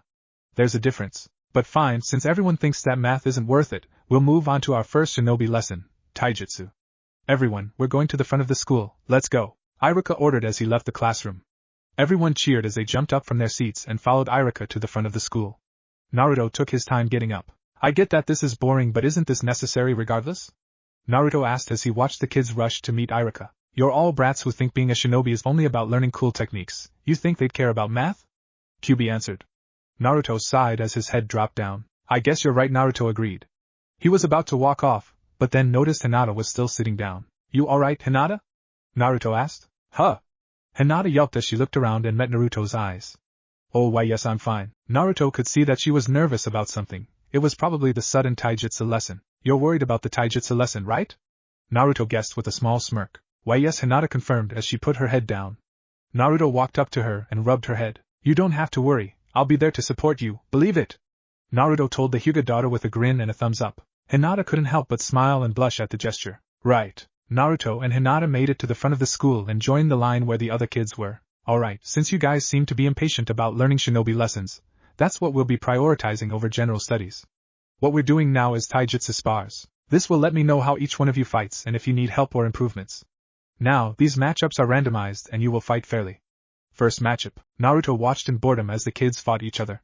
The one thought he had in his mind was, they all needed to train more. As he analyzed the fights, if you can even call them that, he thought about what the kids could have done, shouldn't have done, and what they need to work on. But overall, the kids were just throwing random punches and kicks.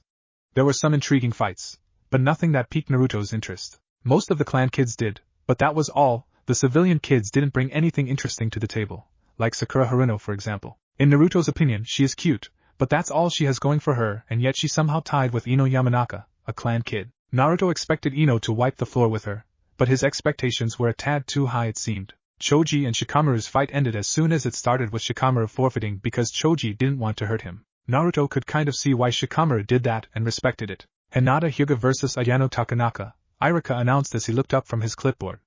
Hinata put her hands to her chest as her eyes widened. Naruto put his hand on her head and rubbed it. You'll do fine, Hinata, believe it. Naruto encouraged her with his foxy grin. Hinata stared at him for a minute in surprise before shaking it off and smiling at him. Right. Hinata moved up to the large, white circle and stood in front of Irika. Her opponent, another girl with long, brown hair and dark green eyes, took her place across from Hinata. Hinata, you can fight without your Byakugan, right?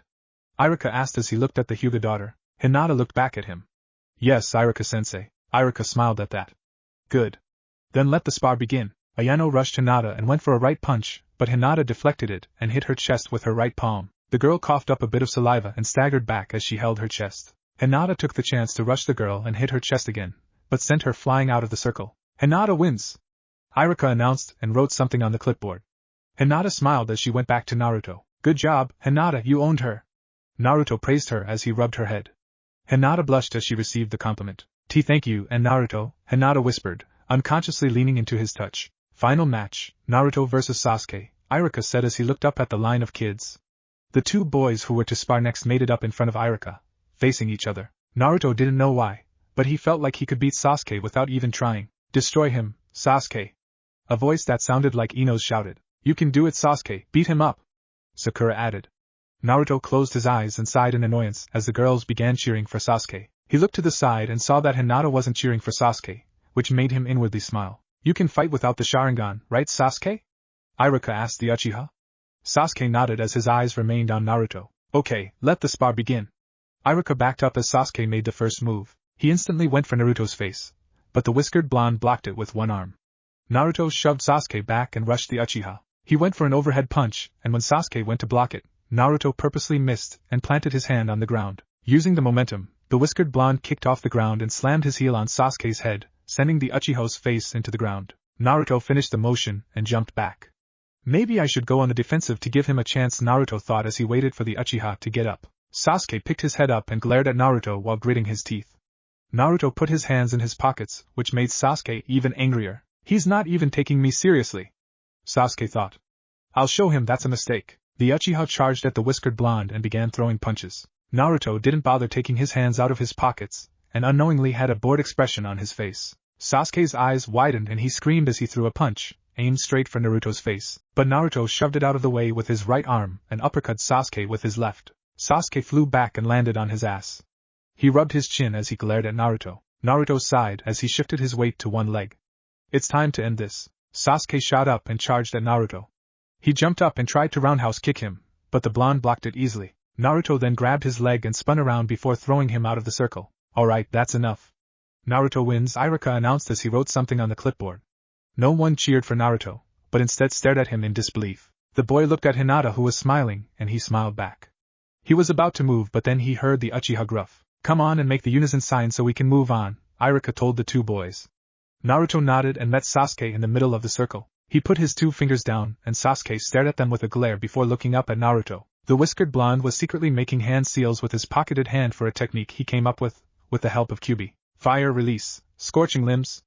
Naruto thought as the hand in his pocket started turning into black ash with fiery cracks in it. Naruto's shoes also flared up a bit of fire as Sasuke's hand went straight for Naruto's neck. Naruto's other hand that was forming the unison sign quickly slapped Sasuke's hand away and struck his forehead, making him stumble back. Naruto then did a high kick and struck Sasuke's cheek. As the foot that kicked Sasuke came down touched the ground, Naruto spun on that foot and kicked Sasuke's chest with his other foot, sending him flying and tumbling against the ground. W Naruto! Iruka shouted at the whiskered blonde as his fire technique went away. The boy looked at Iruka with an apologetic smile. Sorry, Iruka-sensei, but you did see Sasuke go for my neck, right? It looked like he was trying to kill me. Naruto explained his actions. Iruka sighed before shaking his head. Whatever, everyone go back inside so we can get started on the next shinobi lesson, Iruka instructed. The kids made their way back inside in silence and shock at Naruto beating Sasuke. Iruka watched as Naruto and Hinata stayed behind a bit before walking into the academy chatting with each other. The Chunin's attention then went to the Uchiha as he was now sitting up, rubbing his cheek and forehead. Iruka went over to him and crouched down, holding a hand out to the boy. You need some help? Iruka offered with a small smile. Sasuke scoffed and slapped the hand away before getting up on his own and walking towards the academy. Iruka sighed as he watched the boy go inside. The teacher's mind instantly went back to when Naruto defended himself against Sasuke's sudden attack. That was definitely some form of nintaijutsu Naruto used, but when did he learn it? Iruka asked himself before standing up. Oh well, it's not worth dwelling on right now, I have kids to teach. After the kids were seated back into the classroom and Iruka reorganized his papers, he moved on to the next lesson, which went more into depth of taijutsu. As the boring lesson about it droned on, Naruto hung out with Kyuubi. You have a bad habit of coming here during lessons, you know, Kyuubi pointed out. Can you blame me? I already know this stuff, it's annoying having to hear it again, Naruto replied. And whose fault is that for skipping ahead? Kyuubi asked with a smirk. Hey! I didn't know I'd be skipping all of this stuff by studying. Naruto defended as he shot up. The fox couldn't help but chuckle. Only 4 years of the same things over and over again until you graduate, Kyuubi brought up. Naruto loudly groaned. Man, this is gonna take forever. I should just graduate right now. Listen to Cat Kit, she recommended you the 4 years, so you're going to do the 4 years. Yeah, but it's a recommendation for a reason, isn't it, Kyuubi? Naruto retorted as he crossed his arms. Do not try to get smart with me, Kit. A recommendation is a recommendation and not a suggestion. A recommendation is suggesting something to be the best course of action. A suggestion is an idea put forward for consideration, Kyuubi explained in his best sage voice possible. Naruto could only huff at that. If you're so bored, why not practice some techniques? Naruto relaxed his face as he thought about it. I mean, I guess I could do that. Alright, since I'm feeling generous, I'm going to teach you a fire technique that covers all ranges, so follow closely, Kyuubi told as he sat up. Naruto watched his hands closely as Kyuubi began. The fox made the rat, ox, dog, horse, monkey, boar, tiger hand seals. Fire release, great fire destruction. Kyuubi sucked in and then blew fire from his mouth. Naruto watched in amazement as the fire stretched out a long distance, and he could still feel the intense heat the giant flame was giving off. Kyuubi stopped blowing and looked at the whiskered blonde. Now, the way to do this is to simply convert the chakra within you to fire before using this technique. Really? That's it? Naruto asked with a cocked eyebrow.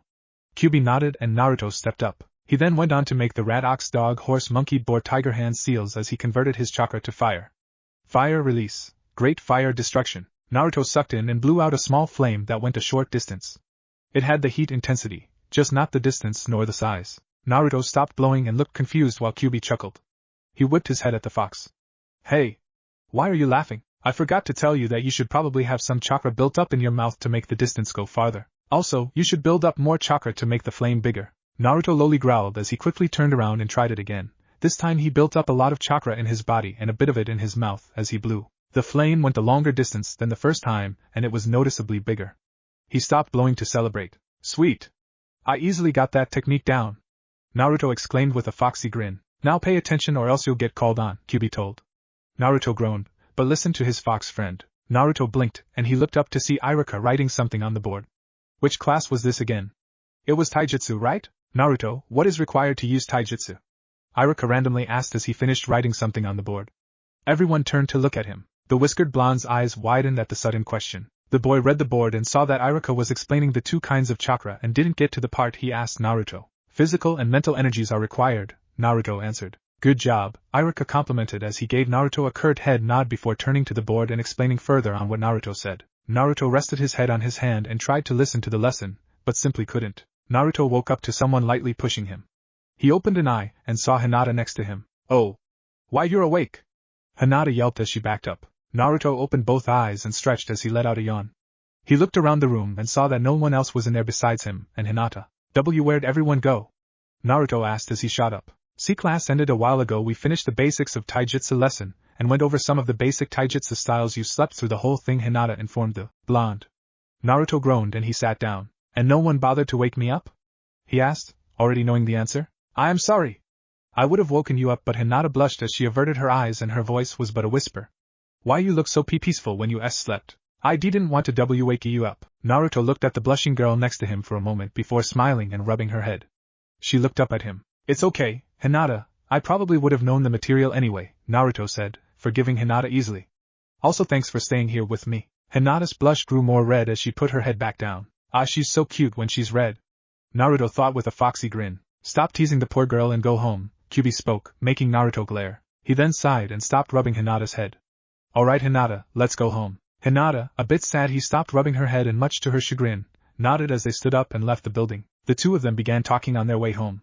Naruto was leading Hinata to her clan compound without her even knowing, as she was enjoying herself talking to her crush and getting to know him better. It took them a bit, but they got to the Hyuga compound and Hinata was honestly surprised Naruto led her home without her giving him directions or even noticing. Well, see you later, Hinata, Naruto said as he gave her his signature foxy grin. Bye-bye, Naruto.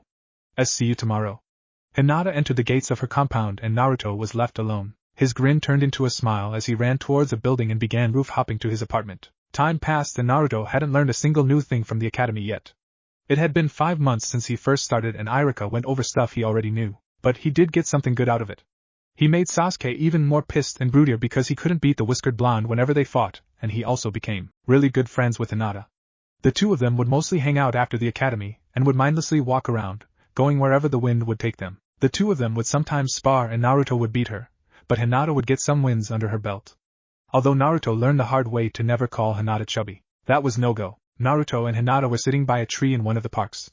It was dark out and they were both enjoying each other's company with a small picnic in between them. They finished their food, which mostly consisted of sweets, and Hinata ate the most out of the two. Naruto noticed this. Naruto grabbed the last cinnamon roll and closed his eyes while biting the sweet treat. I guess I should call you chubby from now on with how many sweets you ate. You almost ate all of them. I'm impressed, Naruto stated. Kid, open your eyes, Kyuubi spoke. Naruto did so and almost choked on the snack as Hinata was staring into his soul. Naruto swallowed and stared back at Hinata, worried for his life. Hinata. What are you doing? Hinata got even closer as her face turned into an angry one. Naruto, could you repeat that? I think I misheard something come out of your mouth. Naruto quickly realized he fucked up calling her chubby, and couldn't take it back. Hinata. It was an accident, a slip of the tongue. Why yeah. Naruto defended himself as he set the treat down. Slip of the tongue, huh? Well, since we're going by that, I guess I can accidentally severely hurt you, no? Hinata said in a serious tone as her Byakugan was activated, scaring Naruto even more. Naruto screamed and ducked as Hinata tried to use her gentle fist on him, but instead blew a hole through the tree, making it fall over. Naruto scrambled to his feet and ran away from the area as fast as he could. Come back, Naruto. You have to pay for what you said. Hinata shouted as she gave chase. Would sorry be enough? He asked as he ran up the side of a building. No. Sorry won't cut it for this occasion, Hinata stated. She jumped high in the air and was about to land on the roof. Naruto didn't waste another second and ran away, a scary Hyuga X Heiress chasing after him late in the night because of what he said. The only reason she didn't kill him was because when she caught up to him, they tripped and she accidentally kissed him, which caused her to madly blush and faint. Naruto was, thankfully, saved for another day. But other than that, Hinata was starting to come out of her shy shell around him and didn't stutter. She was now comfortable around him, and he the same. Now, Naruto was sleeping before the class started and Hinata walked up to him. She placed the cinnamon roll in front of him and tapped his shoulder, eating her own. Naruto picked his head up and saw the cinnamon roll in front of him. He smiled as he picked it up and unwrapped it before eating it. Thanks, Hinata, Naruto replied tiredly. Hinata giggled and she took her seat next to him. Naruto couldn't help but replay the giggle in his head. It was so adorable. It had been 4 years since Naruto went to the academy. He barely learned anything new and he thought he'd learned genjutsu in the genjutsu class, but he didn't. They went over how it worked and how to know if you were trapped in one. Other than that letdown, nothing else happened. His relationship with Hinata grew exponentially, and they became close friends. He'd even met her little sister at least 5 times, but she didn't say anything to him. Guessed even the little kids of the Hyuga know to stay away from, and hate, him. Sasuke became more of an annoyance every time he tried to challenge Naruto, which he'd lose and grew more angry. His fangirls still admired him somehow and didn't think twice that maybe Sasuke wasn't all he was meant to be, but it wasn't his problem that his fangirls were blind. Honestly, even Hinata could beat him without even trying, and that's saying something. But it was thanks to her and Naruto's many sparring matches that it was possible. Now, it was time for the graduation exam. Naruto's class had already taken the written exam. Now it was time for the other part to show if you could use the clone technique. He tried to practice it, but he couldn't get it right and Kyubi couldn't help him because he didn't know how to do it. Well, he did, but Karai came by and kept his mouth shut. Naruto was waiting impatiently for his turn to be called. He was silently tapping his right foot repeatedly against the floor and his fingers tapped each other. Hinata, who got her Hittite, saw this and attempted to calm down her friend. Naruto, Hinata spoke as she placed a hand on his shoulder. Naruto stopped his fidgeting and whipped his head at Hinata. Calm down. You've got this. Naruto took a deep breath and nodded with a smile. You're right, thanks, Hinata. Naruto Uzumaki, Iruka called from the door. Naruto stood up and went down to meet his sensei. Hinata silently wished him good luck as he left the classroom. Naruto was standing in an empty room with Iruka and a white-haired chunin named Mizuki. Naruto didn't know why, but Mizuki seemed off to him. The way he smiled and looked at him looked like it meant no harm. But something told Naruto that there was something beneath that smile. Alright Naruto, transform into the Hokage, Iruka said. Naruto nodded and made the dog boar ram hand seals. Transformation technique. A puff of smoke appeared where Naruto was and as it cleared, Naruto transformed into Hiruzen Sarutobi perfectly. Great job, Naruto. Looks exactly like him, Iruka complimented with a head nod. Naruto transformed back and smiled. Now, substitute yourself with the chair. Iruka pulled out a kunai and threw it at Naruto's foot. Naruto made the tiger boar ox dog snake hand seals.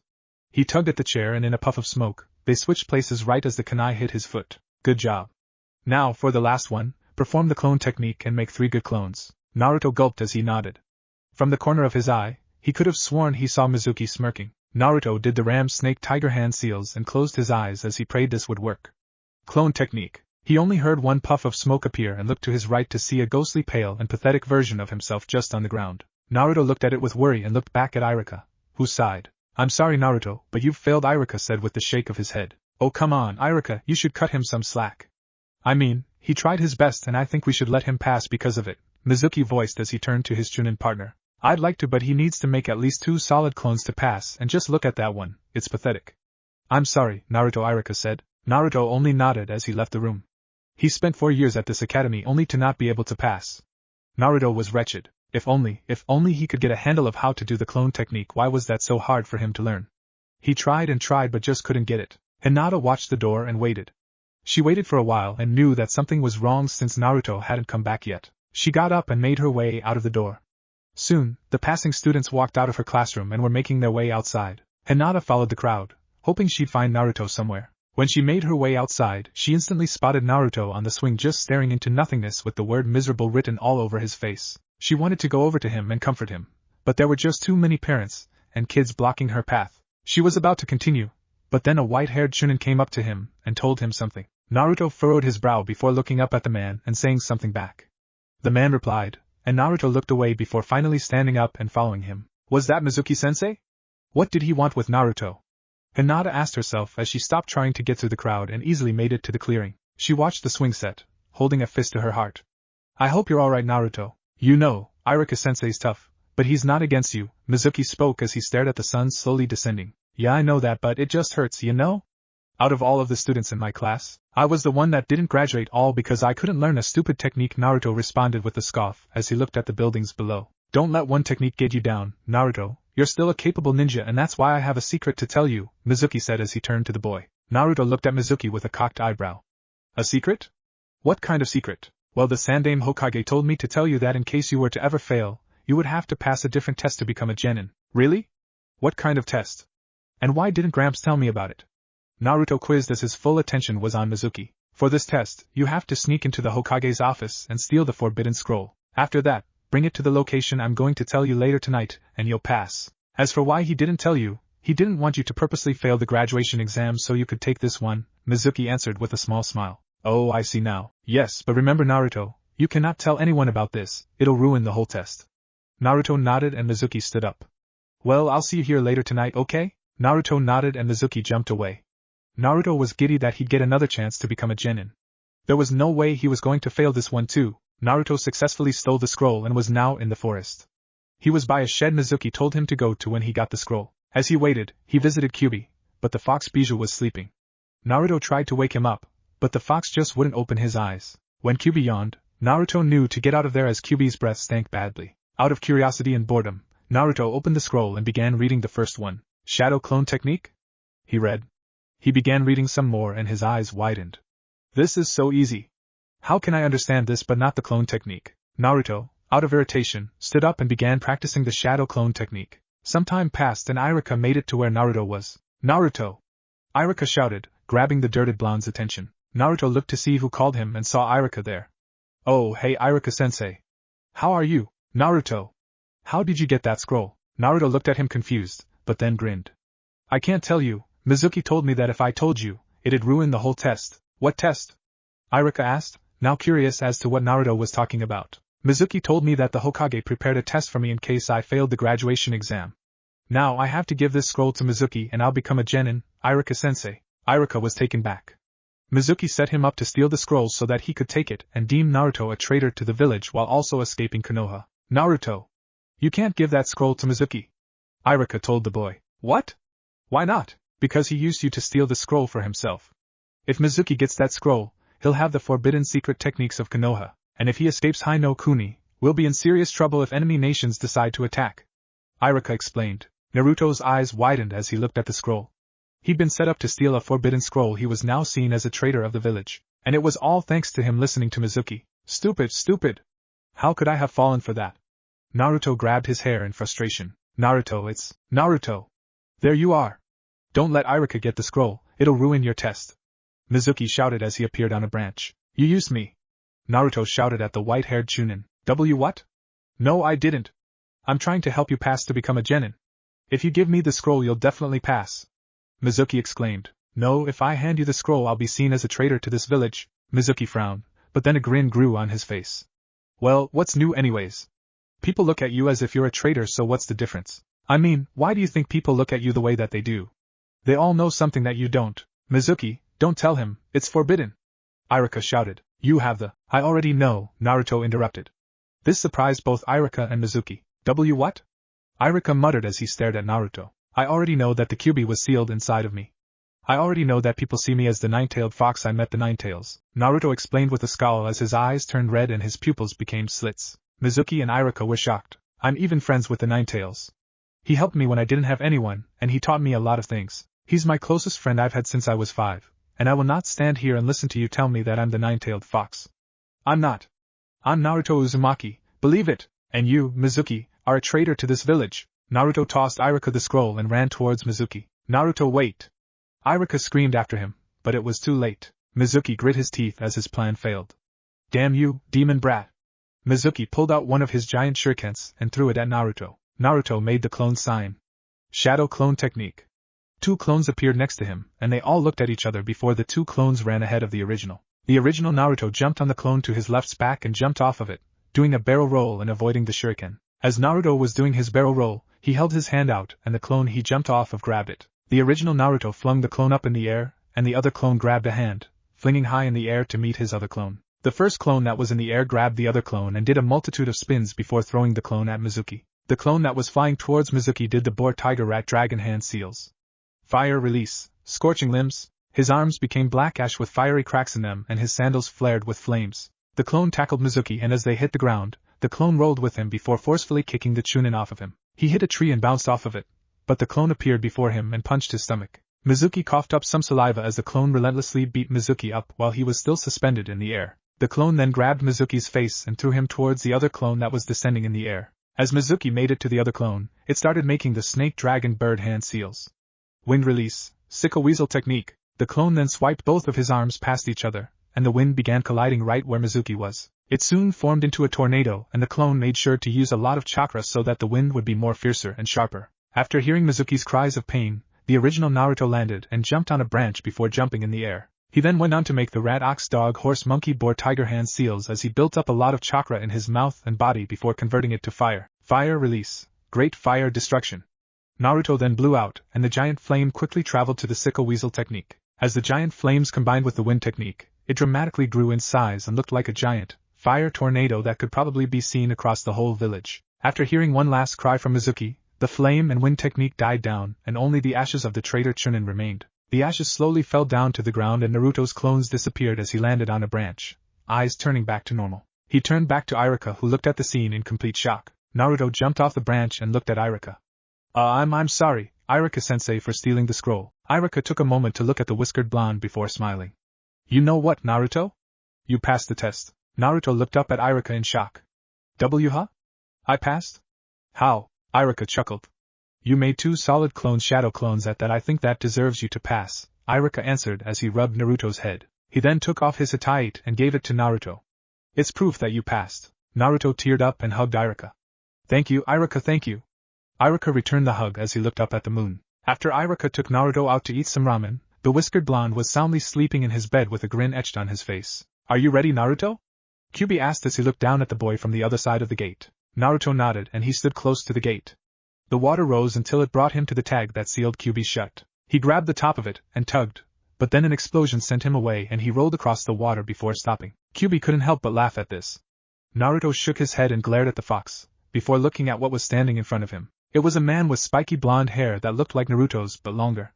He had blue eyes that were a bit lighter than Naruto's but looked the same. He was wearing the standard blue Konoha uniform with 2 bands on each sleeve and had a green flak jacket on with a blue hatayite and sandals. Over top of it, he was wearing a short-sleeved, white haori with red flames on the motif. The man looked around before seeing the Ninetales sitting calmly behind the gate. Minato Namikaze, it's been a while. The man named Minato Namikaze narrowed his eyes. Nine-tailed fox, why Yandame Hokage? Naruto exclaimed as he looked at the glowing man in shock. Minato looked back at the whiskered blonde and was shocked too. And Naruto, what the you're so young? Minato noticed as he walked closer to the boy. Yeah, I'm 12 now. Naruto exclaimed with a smile that instantly reminded Minato of someone. His mother. Wow, you've grown up. Minato said as he kneeled down and rubbed Naruto's hair. So, what are you doing here, Yandame? Naruto asked as he slightly tilted his head. Ah, right, well, I'm here because you tried to take off the seal. I came here just in case you were going to do it under the fox's influence, Minato explained. Oh, that's so awesome. Naruto responded. Minato laughed. So, how's Jiraiya? Minato asked. Who? Naruto asked back. Minato looked at his son for a solid 3 seconds before closing his eyes slowly and reopening them. Jiraiya, you know, the toad sage? The man with long, white and spiky hair? Isn't he your sensei now? Minato asked with a raised eyebrow. No, I don't know a Jiraiya plus, I just recently became a genin. I haven't gotten my Jounin squad leader yet, Naruto answered. Minato looked completely shocked. He looked back at the seal, then back at Naruto. Hold on, Jiraiya didn't give you some sort of key to unlock more of the fox's power so that you could better use it and control it? Nope, Naruto responded. Minato took a moment to look at the water. How well this is unexpected, Minato muttered to himself. Minato Kyuubi spoke. Minato turned to look at the fox. I might know why Naruto was able to pull the seal without the key. Minato stood up and walked over to Kyuubi with extra caution. The fox crouched down and whispered so that Naruto couldn't hear what they were saying. Minato's eyes widened as he learned about the new information he'd just gotten. I see. Minato quickly digested the information and made his way back to Naruto. So, Naruto Uzumaki, you didn't know your dad, did you? No, he died before I was born, Naruto replied as he looked at the water. Minato crouched down and looked at the water too, seeing both of their reflections. Well, how about you get to know him now? Minato asked. He saw Naruto's head look up at him through the water's reflection. You can really take me to my dad? Oh man, I have so much to ask him. Naruto exclaimed with a grin. Well, ask away, Minato said as he sat down. Naruto looked at the man in confusion. But after replaying what he said, his eyes widened. Why you're my dad, Naruto whispered as he stared at Minato. Sure am, son, how've you been? Naruto slowly sat down. He stared at him before jumping on the deceased Hokage. Dad! Naruto exclaimed as he cried into Minato's shoulder. Minato hugged him and patted his back as he rocked him. WBHI, I don't know what to say. Sort your words out, son, I've got time, Minato said with a reassuring smile. Naruto nodded and continued hugging him. After Naruto had calmed down, he began asking Minato all of the questions he could think of and Minato answered all of them. They spent a while talking to each other and trying to catch up as much as they could. Minato was on a time restraint after all. Naruto would sometimes include Kyuubi into the conversation, much to Kyuubi's annoyance, but joined in nonetheless. Minato looked at his arm and saw that it was starting to disappear. Damn it. Naruto also saw this and started slowly losing his smile. Well, son, looks like my time's up, Minato pointed out with a sad smile. Naruto began tearing up. Hey now, don't cry. Remember, I'll always be with you, Naruto. I know you'll do great things and you'll make great decisions and with the Kyuubi's help as well. Naruto couldn't stop the tears from streaming down his face as he nodded to his father's words. Dad, I wish you and Mom were there for me when I was growing up. Me too, Naruto, I wish I was there as well, Minato said as he brought his son into a loving hug. I love you, son. I love you too, Dad. And with that, Minato disappeared, making the place a bit darker. Naruto silently cried for a few minutes. Kyuubi watching, feeling sorry for Naruto for causing him so much sadness. Kid, don't blame yourself, Kyuubi, Naruto interrupted as he stood up and wiped his eyes. He walked up to the seal and the water rose again. Things happen and I forgive you, it was in the past, and I got a chance to meet my dad, so I'm not mad at you for this. Naruto grabbed the top of the seal and ripped it off.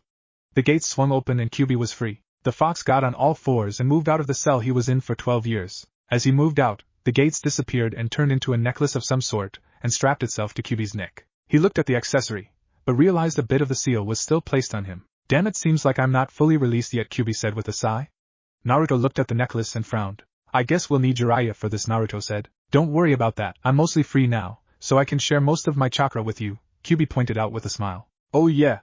That's true. Naruto agreed with a grin.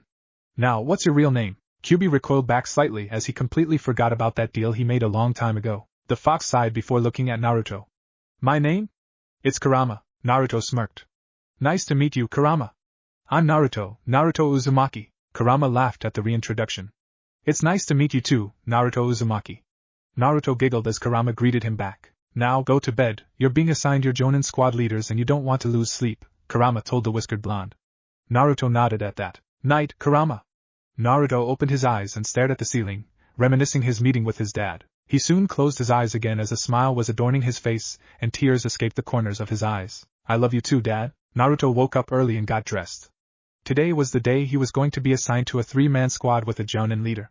He couldn't miss this. As Naruto was making breakfast, he felt like someone was watching him. He turned to the window and saw Kat standing there, waving. Naruto smiled widely and went over to the window.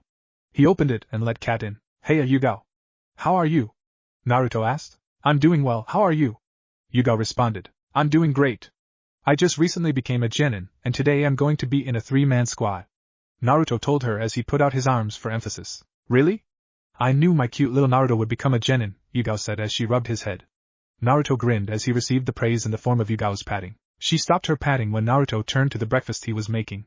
He went over to it and finished making it. As Naruto brought his breakfast to the table, he sat down and Yugao sat next to him. Hey Yugao, Naruto spoke as he looked at the Anbuku no Ichi. HM?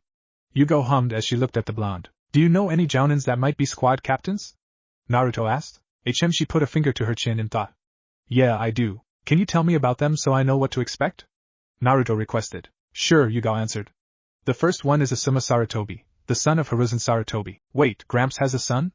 Naruto asked, completely baffled. Yes, but he doesn't like to talk about it, Yugao added. The most notable thing about Asuma is he smokes all the time, but other than that, it's his short and black spiky hair plus the beard that connects to it. Asuma is a pretty relaxed shinobi that specializes in bukijutsu. He has a wind affinity like you as well, Naruto. Naruto perked up after hearing that. He does? That's awesome. I hope I get him then, so I can learn more about bukijutsu. Yugao slightly tilted her head. Why not learn more about wind techniques? I think he has some that you can learn. Naruto chuckled and gave her a foxy grin. I already know some good wind techniques, so I'm fine for now. Oh? Who taught you? Yugao asked, a bit curious. Just a friend, Naruto responded as his grin turned into a smile, and he ate his breakfast. Yugao nodded at the answer and continued to describe the other Jounins that would be squad leaders. After Naruto and Yugao talked for a bit, she had to go, and so did he. Naruto was roof-hopping to the academy, when he spotted someone walking the streets. He stopped on a roof and looked at the person to see it was Hinata. He smiled as he jumped down and ran up to her. Hey, Hinata! Naruto greeted the Hyuga. Hinata whipped her head at the sudden voice and relaxed when she saw it was Naruto. Oh, hello Naruto. I hope you're feeling better. After she stopped herself after looking at his forehead to see the Hittite that meant he graduated. Wait, you graduated? Naruto chuckled and showed his foxy grin. Yep. I finally did the clone technique. Hinata couldn't help but smile. Naruto, that's awesome. You're a genin like me. Oh, I hope we're on the same team. Yeah, me too, and I hope Sasuke and his fangirls aren't one of our teammates, Naruto added as he narrowed his eyes. That would not be pleasant at all, Hinata agreed with a sigh. The two continued to talk about what kind of missions they'd go on, and who their jounin leaders would be. They got to the academy, then walked to their classroom. They took their usual seats in the back and continued to talk until they heard a rumble in the distance. Everyone looked at the back door and suddenly, a pinkette and a platinum blonde girl both tried to fit through the sliding door, but couldn't. Naruto watched with an annoyed look. Of course it's Sakura Haruno and Ino Yamanaka that are making a ruckus, Naruto thought with a sigh and turned back around. I'm first. Sakura and Ino both exclaimed, then took a moment to catch their breaths. I win again, Sakura. Ino spoke first as she looked at her pink-haired competitor. Give it up, I had to look back to see you. My toe was at least 1/10 of an inch ahead, Sakura retorted. Naruto stopped listening to the two bickering girls and focused on Hinata, who giggled at his annoyance. I still don't understand what they see in that brooding emo kid, Naruto whispered to Hinata. She silently giggled. I think it's because of the dark vibe that he's giving off, Hinata responded with their quotes, making Naruto giggle. They then heard a bunch of commotion and looked down to where Sasuke was sitting. A bunch of the kunoichi had gathered and started fighting with each other, claiming who got the classroom first and deserved to sit with Sasuke. Naruto sighed. It was annoying dealing with those girls. They always talked about Sasuke and it didn't seem like they took being a ninja seriously. Plus, they were rude to Naruto for no reason other than Sasuke didn't like him. Luckily, before the fighting could get more annoying, if that was possible, Iruka came in and told everyone to take a seat. Somehow, Ino and Sakura moved Sasuke in between them. Alright class, listen up. You've all faced trouble and difficult hardships to get this far, but that means nothing now. You're all genin, first-level ninjas. You guys will be grouped into 3-man squads led by a jounin, an elite ninja, Iruka spoke. The class eyes widened. Iruka took a moment to let that information sink in before continuing. Alright. Team 7, Naruto Uzumaki. The whiskered blonde smiled and looked at Hinata, who smiled back. This could be their chance to be on a team together. Sakura Haruno, okay, this is fine, and Sasuke Uchiha, never mind. Naruto's smile disappeared as he put his head down.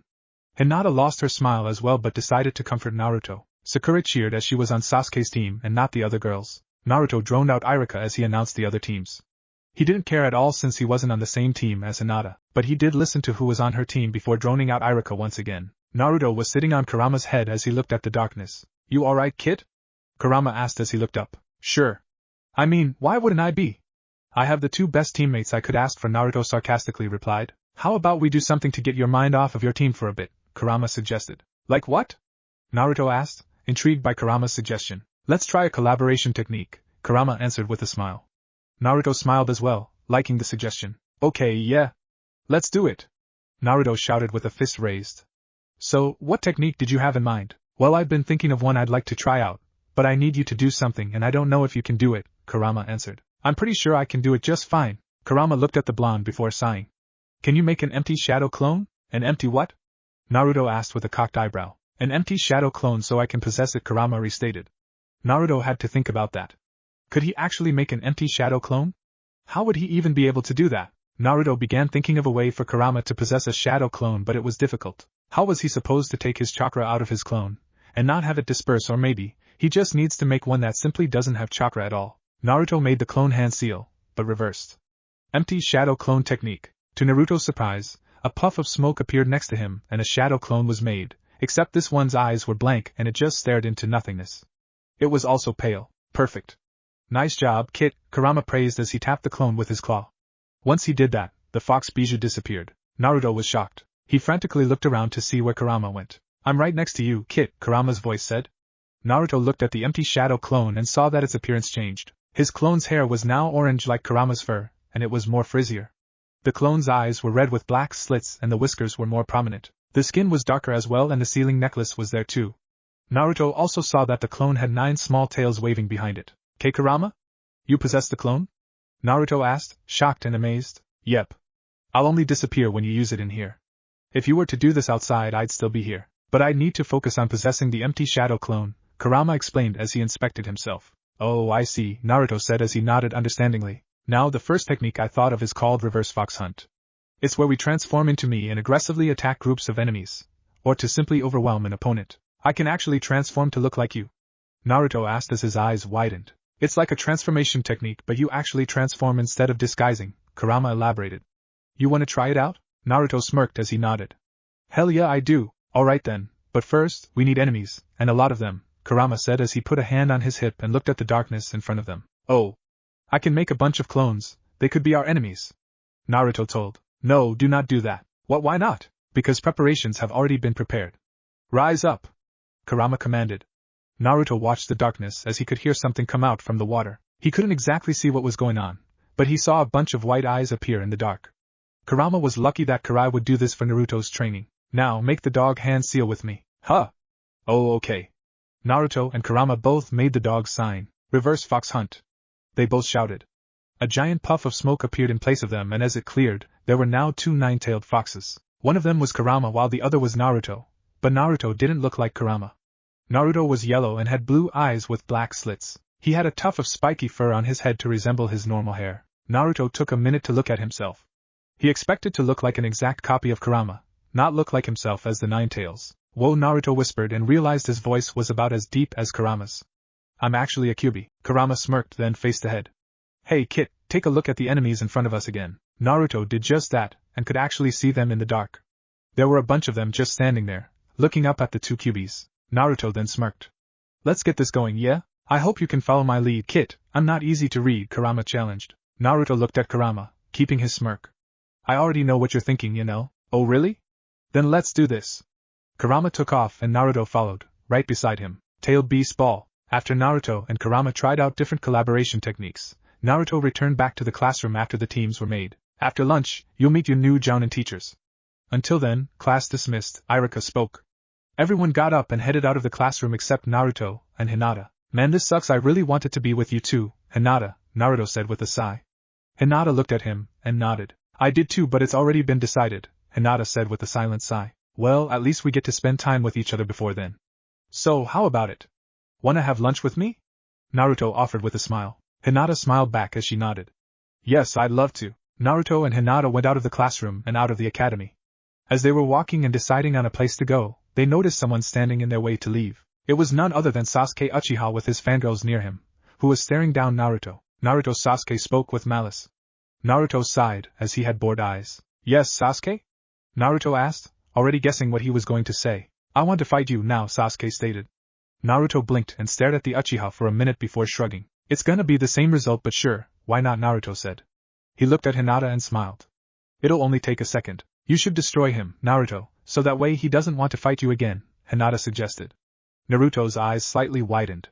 He didn't expect that out of Hinata. I'd like to, but he is a part of my team and I don't want to deal with his fangirls trying to attack me, Naruto pointed out as he looked at them, all glaring at Naruto. Hinata seemed to nod as she too looked at the glaring fangirls. Right, well, just beat him so we can have our lunch together. You got it.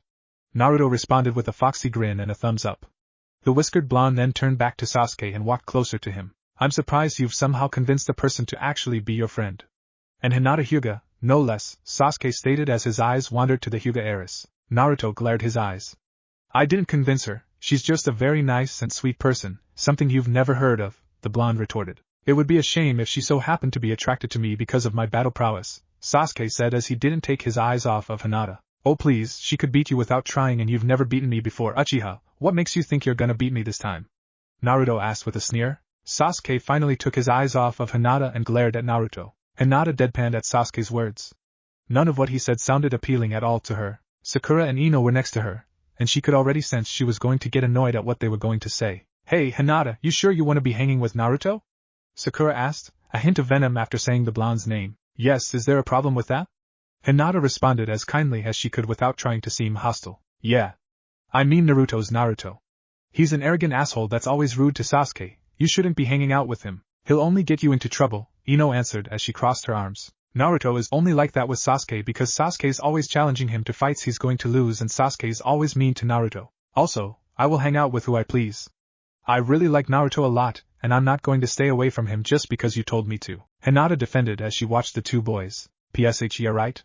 Sasuke just wants to give Naruto a fair chance since he's way above that idiot's skill level, Sakura retorted with Ino wholeheartedly agreeing with her. And fine, but he'll ruin your life. He's a good-for-nothing dumbass. Hinata looked at them impassively. Are these girls serious? She shook her head and looked back at Sasuke getting into a fighting stance while Naruto put his hands in his pockets, glaring at the raven-haired boy. What did Sasuke say to make Naruto angry? Naruto clenched his fists as he heard what Sasuke said. He was glad Hinata didn't hear what this jackass said. Kami how he wanted to use the reverse fox hunt on Sasuke, but he held back on doing so. It would scare his second human friend if he did that. Alright Sasuke, since you want to lose so badly, I'll make the first move, Naruto said with gritted teeth. Hey Kurama, how fast do you think I can reach Sasuke? As in appear next to him fast? Kurama asked. Yeah, like, do you think I'm as fast as my dad? Hell. No, Kurama flat out replied. Teach me how to do the body flicker technique really quickly then, Naruto said. What? I can't teach you the body flicker technique if I don't know how to do it, Kurama explained. You never mind, you know what it is, right? If so, explain it to me. Kurama sighed, but complied. Alright, fine. To do the body flicker technique, you have to use your chakra to strengthen and energize your body. The amount of chakra required depends on the distance.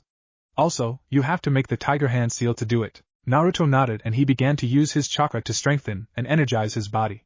He took his hands out of his pockets and made the tiger hand seal. Naruto appeared right next to Sasuke in the air. Sasuke's eyes widened as Naruto wasn't in his original spot. He tried to turn to the left, but he was met with a great pain to the back of his head that shook his skull. Sasuke's face was forced into the ground and Naruto landed next to him. He picked up the Uchiha's head and rendered him barely conscious. Naruto leaned into Sasuke's ear. Say something like that about Hinata again, and you'll get more than a kick to the back of the head, he warned as he slammed Sasuke's face back into the ground. He looked at Hinata for a moment and turned away, walking to get lunch somewhere. Hinata quickly left the scene and joined the blonde. That was awesome, Naruto. The way you teleported to him, and he didn't even have time to react, then you kicked his head and owned him. Hinata recalled with a bright smile. Naruto looked at her and smiled back. He then rubbed her head, making her blush. Of course. I had to show that Uchiha jackass who's the stronger one, you know. Hinata giggled at that and the two decided on where to get lunch, though they had to make it quick. That fight costed them a bit of time. Naruto and Hinata ate their lunch by their picnic spot, with Hinata sitting in Naruto's lap and relaxing against his chest. She began doing this a couple weeks ago, and it started with Hinata lying in his lap when she was tired. After that, it slowly progressed to her sleeping on his shoulder, and somehow, his lap became her favorite spot to sit. But now they were back in class and about to be assigned their jounin teachers. There were a lot of them in the front of the classroom, but the two that really stood out were a man with short, black spiky hair and a beard that connected to his hair with a cigarette in his mouth, and had his hitate on his forehead. Next to him was a woman with long, black, untamed hair. She had unique red eyes with a ring in them and had purple eyeshadow with red lipstick. She was wearing a red mesh armor blouse with only the right sleeve visible, and the blouse had a thorn-like pattern on it. Her hands and upper thighs were wrapped in bandages. She was wearing regular shinobi sandals and had her hitate on her forehead too. Asuma Sarutobi and Karina Yuhi. Wow, she's beautiful, Naruto thought as she stared at the two jounin captains. One by one, the now formed teams left with their jounin whenever they were called. Hinata was with Karina and Naruto couldn't help but feel a bit jealous at that. But he forgot about it after it was only him, Sasuke, and Sakura left in the classroom. He remembered Yugao saying that Kakashi tended to be late, extremely late.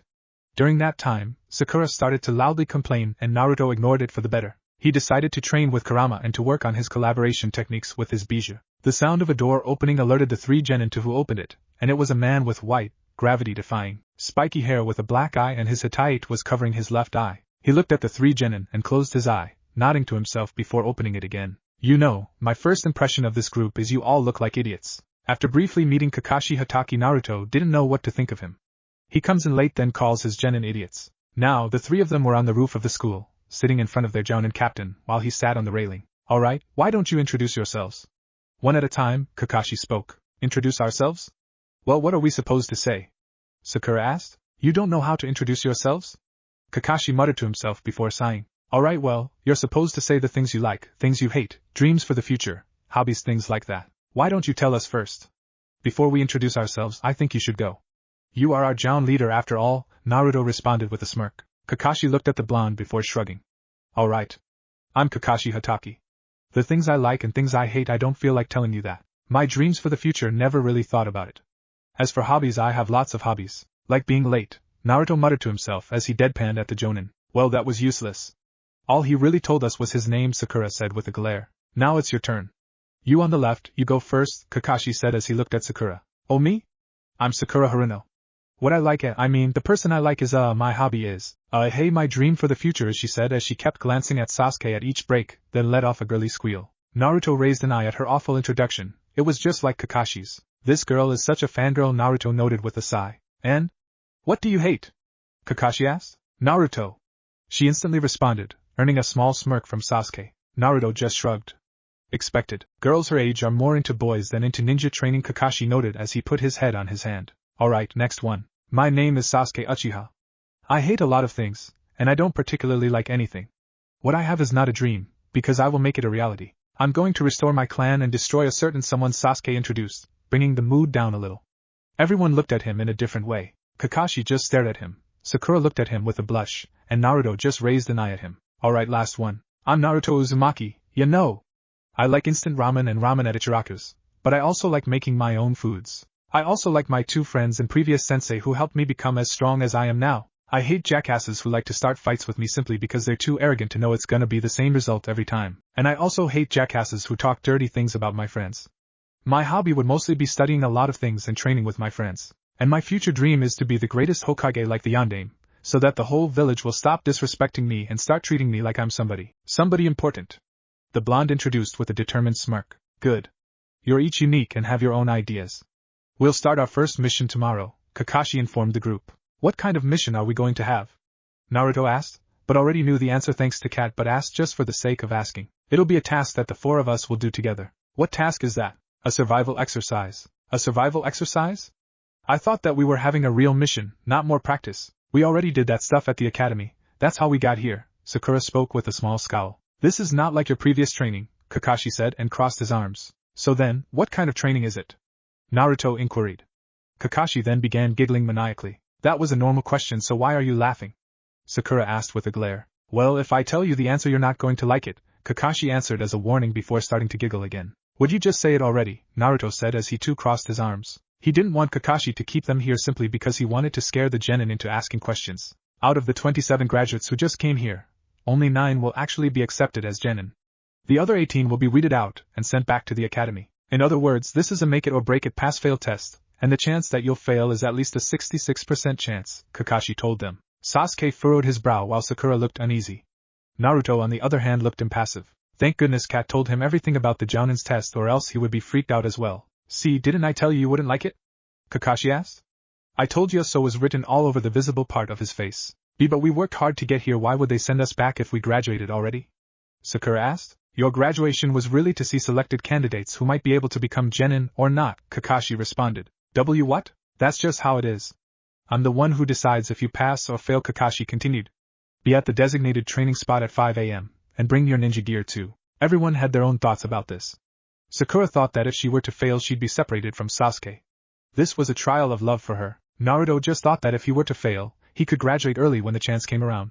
But he also didn't want to fail. He needed to become stronger to be the Hokage and also find Jiraiya, whoever that was. Sasuke also didn't think much of it, except that his two teammates would definitely slow him down. But his hands did tremble as he clenched them tightly together. That's all, you're dismissed, Kakashi said as he turned around. Oh, and tomorrow you better skip breakfast or else you'll puke. Kakashi teleported away, leaving the 3 genin on the roof. Naruto sighed as he stood up. He knew that he could easily get a good night's rest and have a delicious breakfast. Kakashi would come to the training ground late, so he had nothing to worry about but his 2 teammates on the other hand. Hey, just a heat of advice. You can eat your breakfast and get some sleep, he's gonna be late, Naruto informed his teammates. How do you know that? You've never met Kakashi-sensei before. You're just trying to make us puke, aren't you? Sakura accused him with a pointed finger. Naruto just glared at her, but then dropped it and shrugged. Don't listen to me then. But don't say I didn't tell you, Naruto said as he jumped off the roof and ran home. Tomorrow came and Naruto arrived at the training grounds at 7:15 a.m.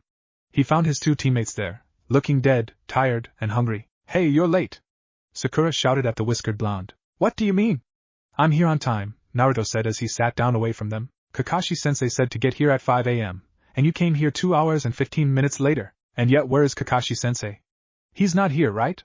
So then, I'm actually here early, Naruto retorted as he took out a book and began reading it. An hour passed and Kakashi finally arrived.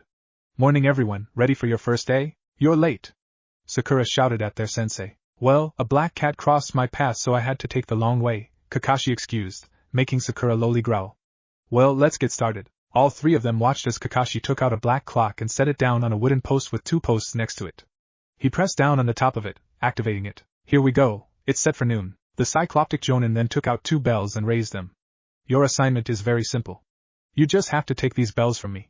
That's all there is to it. He jiggled the bells. If you can't get them by noon, you go without lunch. You'll be tied to those posts, and you'll watch while I eat my lunch in front of you, so that's why. He told us not to eat breakfast to make it harder. Sakura finished Sasuke's thought. They both looked at Naruto from the corner of their eyes with a glare. Naruto was smirking at this. Thankfully, he made a fulfilling breakfast, and he was right about this. It was their fault they didn't listen to him. But Kakashi-sensei, there's 3 of us and 2 bells. If one of us doesn't get a bell, that person gets tied to the post and is sent back to the academy, right? Naruto guessed, keeping his smirk. Yes, you are correct, Naruto. Although, all 3 of you can flunk out and be sent back to the academy together, Kakashi confirmed. You can use any weapons including shuriken. If you're not prepared to kill me, you won't be able to take the bells. Those weapons are too dangerous, sensei. Sakura exclaimed. I am a jounin, Sakura. They'll only be dangerous to you unless you've been doing your shuriken training, Kakashi countered. When I say start, you can begin. Sakura and Sasuke both got into a position to jump away. Naruto stood there with his hands in his pockets. Kakashi stared at him, wondering why he was so relaxed. Start. Sakura and Sasuke jumped into the bushes. Naruto stayed where he was. Kakashi noted that Sakura and Sasuke knew how to hide, but Naruto, on the other hand, you're not going to hide like your other teammates? Kakashi asked as he took out a blue book. If I did do that, you'd have time to prepare for us when we attack, and I can't let you do that, now can I? Naruto asked. Kakashi looked up from his book at Naruto. I see. Well, what are you gonna do then? I'm already planning on how I can delay you guys from getting the bells. I know, but I've been planning a way to make you take me seriously, Naruto said as he made the reverse clone seal. Empty shadow clone technique. A puff of smoke appeared next to Naruto, and a blank-eyed clone appeared. Kakashi narrowed his eye as the clone stood there, lifeless until its eyes appeared, but they were a dark red with black slits. The hair was frizzier and the whiskers were more prominent. Its skin was darker as well. You ready, Kurama? Naruto asked as he glanced at the changed clone. Of course. Don't fall behind, Kit. Kurama responded as he dashed forward. Kurama Kit? What? Kakashi asked himself but didn't get the chance to ask more questions as Kurama was now in his face.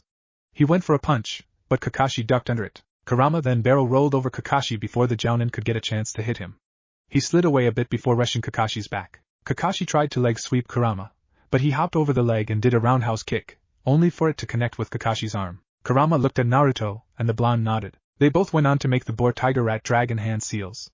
Fire release, scorching limbs. Both Naruto and Kurama's arms turned into black ash with fiery cracks in them, and their sandals were covered in flames. Kurama spun around Kakashi's arm and jumped towards Naruto.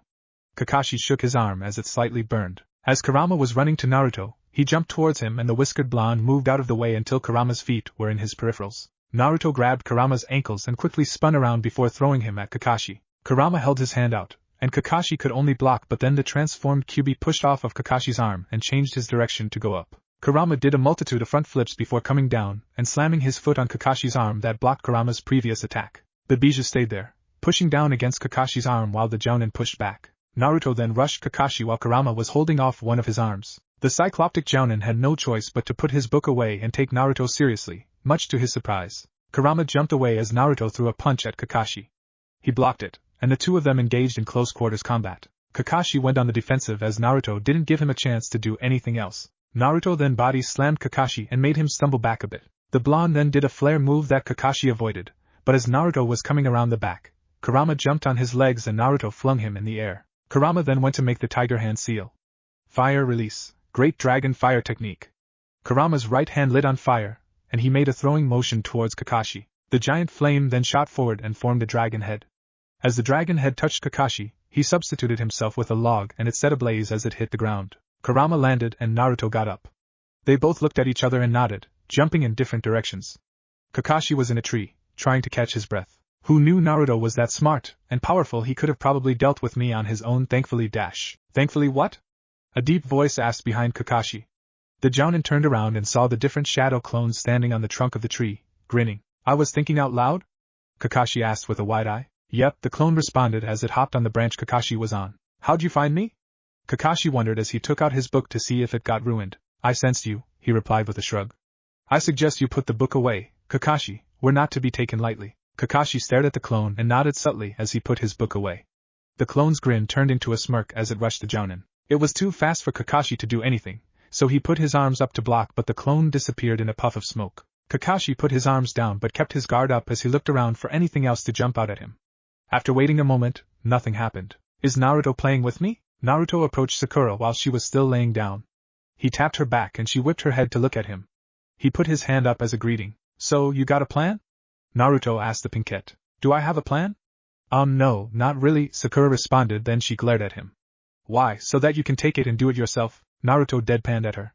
No, we need to work together to get the bells, this whole test is about teamwork, you know. Then why did you attack Kakashi-sensei by yourself? So that I could give you guys some time to figure a plan out, and to not give him time to set up a trap for us, Naruto replied. So, Sakura, since you're smarter than me and Sasuke, you should think of a plan that might work. I'll try, I guess. Kurama crept up on Sasuke and lowly growled in his ear. He rolled over and the disguised fox couldn't help but chuckle at the small scare. Sasuke then furrowed his brow and tried to punch Kurama, but he easily grabbed his fist. The fox scowled as he began squeezing the Uchiha's fist. You have a plan, Uchiha? Why should I tell you? It's not like you'd be able to follow through with it anyways, Sasuke insulted as he glared at Kurama. You know you piss me off greatly, Kurama told with a sigh as he released the Uchiha's fist. Whatever, you're just a clone. Sasuke then turned around to look for Kakashi. But I'm not a clone, Sasuke, Kurama denied as a tail sprouted from his back. He then moved a bit of his tail so that Sasuke could see it. The raven-haired boy whipped around and saw that Kurama was gone. Sasuke's eyes were wide with fear. Naruto and Sakura were perched on a branch when Kurama came back next to Naruto. The Uchiha isn't cooperating, he isn't going to strike with us, Kurama informed. Naruto sighed. Of course he wouldn't, he's too arrogant and prideful, thinks he's better than everyone else. I mean Sasuke is really cool, so he has every right to be that way. Sakura defended. Both Naruto and Kurama deadpanned at Sakura before looking away from her. Alright, change of plans, Sakura. Me and my clone will try and follow Sasuke's lead. If you can, try to strike Kakashi from the left side of his face, Naruto instructed. Okay, Naruto and Kurama got into a position to move if Sasuke were to attack. Soon, they saw Kakashi in the middle of the clearing, looking around to try and find the genin. He already knows where we are, he's just trying to bait us, Naruto thought with a smirk. Sasuke ran out of the bushes and charged Kakashi. The raven-haired genin began close-quarters combat with Kakashi. The Uchiha began throwing calculated punches and kicks, but Kakashi was blocking them all. If Kakashi was reading his book, Sasuke might have been able to touch a bell. As Sasuke threw a punch, Kakashi grabbed the fist and spun around before flinging him away. Now! Kurama shouted. He jumped off of the branch and flipped upside down, holding his hands out for Naruto. The whiskered blonde jumped off of the tree and grabbed both of Kurama's hands. Using the momentum, they both flipped a couple times before Kurama let Naruto go, and he went flying towards Sasuke. As Naruto flew by Sasuke, he grabbed the Uchiha's legs and did one flip with him before throwing him back at Kakashi. Sasuke quickly reoriented himself and kicked Kakashi, but the Jounin put his arms up to block it. The kick stung him, but he didn't have time for that as Kurama was running towards him. Kakashi shoved Sasuke away and began blocking Kurama's rapid attacks. Naruto suddenly appeared behind Kakashi and tripped the Jounin. As he was falling back, Sakura came out of the ground and grabbed a bell. One of Naruto's shadow clones was following her, and grabbed her legs before throwing her away to safety. Kakashi quickly leaned back and put his arms out. He pushed off of the ground and jumped away from the genin. Alright, Kurama, you know what time it is? Naruto announced as he looked at the clone. Kurama nodded and smirked at Kakashi while Naruto looked back at Sasuke with a look telling him to not fuck this up. Both Kurama and Naruto made the tiger hand seal. Hunting season. Naruto took off faster than Kakashi thought he could and began throwing fast punches. Kakashi was blocking the punches, but was being pushed back. Kurama ran around Naruto and jumped out to do a roundhouse kick. Kakashi somehow blocked it but jumped back after Naruto tried to grab a bell. As soon as Kurama landed, he ran around Kakashi and tried striking his back, but Kakashi turned around just in time to go on the defensive. Kurama's attacks began to get faster than the white-haired Jounin could read them, and had to jump back again. While Kakashi was in the midst of jumping back, Naruto's body slammed into his back and stopped the Jounin from going anywhere. One of Naruto's shadow clones practically dragged Sasuke as close he could before throwing the Uchiha at Kakashi. As Sasuke flew nearer to the Jounin, he held his hand out and was about to swipe the bell, but then Kakashi disappeared and Kurama was in his place, making the two hit each other. They all fell to the ground. Nice job, Dobe, now Kakashi's gone, Sasuke inculpated the whiskered blonde as he rubbed his head. Why are you blaming me? Maybe if you worked with us, we could have been done already. We already have one bell and it's with Sakura, Naruto informed as he pointed a thumb behind himself. Sakura has a bell? Sasuke grilled with gritted teeth. Yes, she does, and you want to know why? It's because we worked as a team to get it, Naruto responded with a glare. Sasuke gave a glare of his own and turned around. The Uchiha walked off and disappeared. Do I really want to give him the other bell? Naruto asked with an irritated sigh. If the Uchiha brat doesn't want to work with us, he's not going to get it, Kurama pointed out as he placed a hand on Naruto's shoulder. Why do I even want to try and help him? So that he can stop being an ass? Naruto sighed again and turned to Sakura. He got up and walked over to her. You don't have to do anything else, Sakura. Just don't let Sasuke convince you to give him the bell. But what if I want to? Sakura asked as she gripped the bell. Then fail and don't be with Sasuke, Naruto replied harshly. Sakura's eyes widened as a gasp left her lips. Listen, I'm trying to help him get the other bell but he won't cooperate. If you give him your bell, he won't try to get the other one for you, and I'm not giving you that one either. Sakura looked up at his narrowed eyes, then looked back down. Fine, alright, just stay in a safe spot. I'm going for the last bell and giving it to Sasuke, Naruto informed as he jumped away. Kurama stood there for a minute, watching Naruto leave before turning back to Sakura. Are you sure you're liking the right person? Kurama asked with a cocked eyebrow. What's that supposed to mean? Sakura asked as she looked at Kurama with a slight glare. I mean, is Sasuke really the guy you should be going after? That brat can't see past his own nose and only cares about himself. I don't think he gives a shit about you or any of his other fangirls one bit, Kurama elaborated and crossed his arms. Sasuke's so cool, and dark, and hot. Those are like all the things you could hope for in a boy. Also, he has the looks as well, with those cold black eyes. That's the thing, his eyes are cold. They don't care about anything. They're not warm and close, they're distant. Plus, what about his personality? He has a shitty one from what I can see, Kurama told then sighed.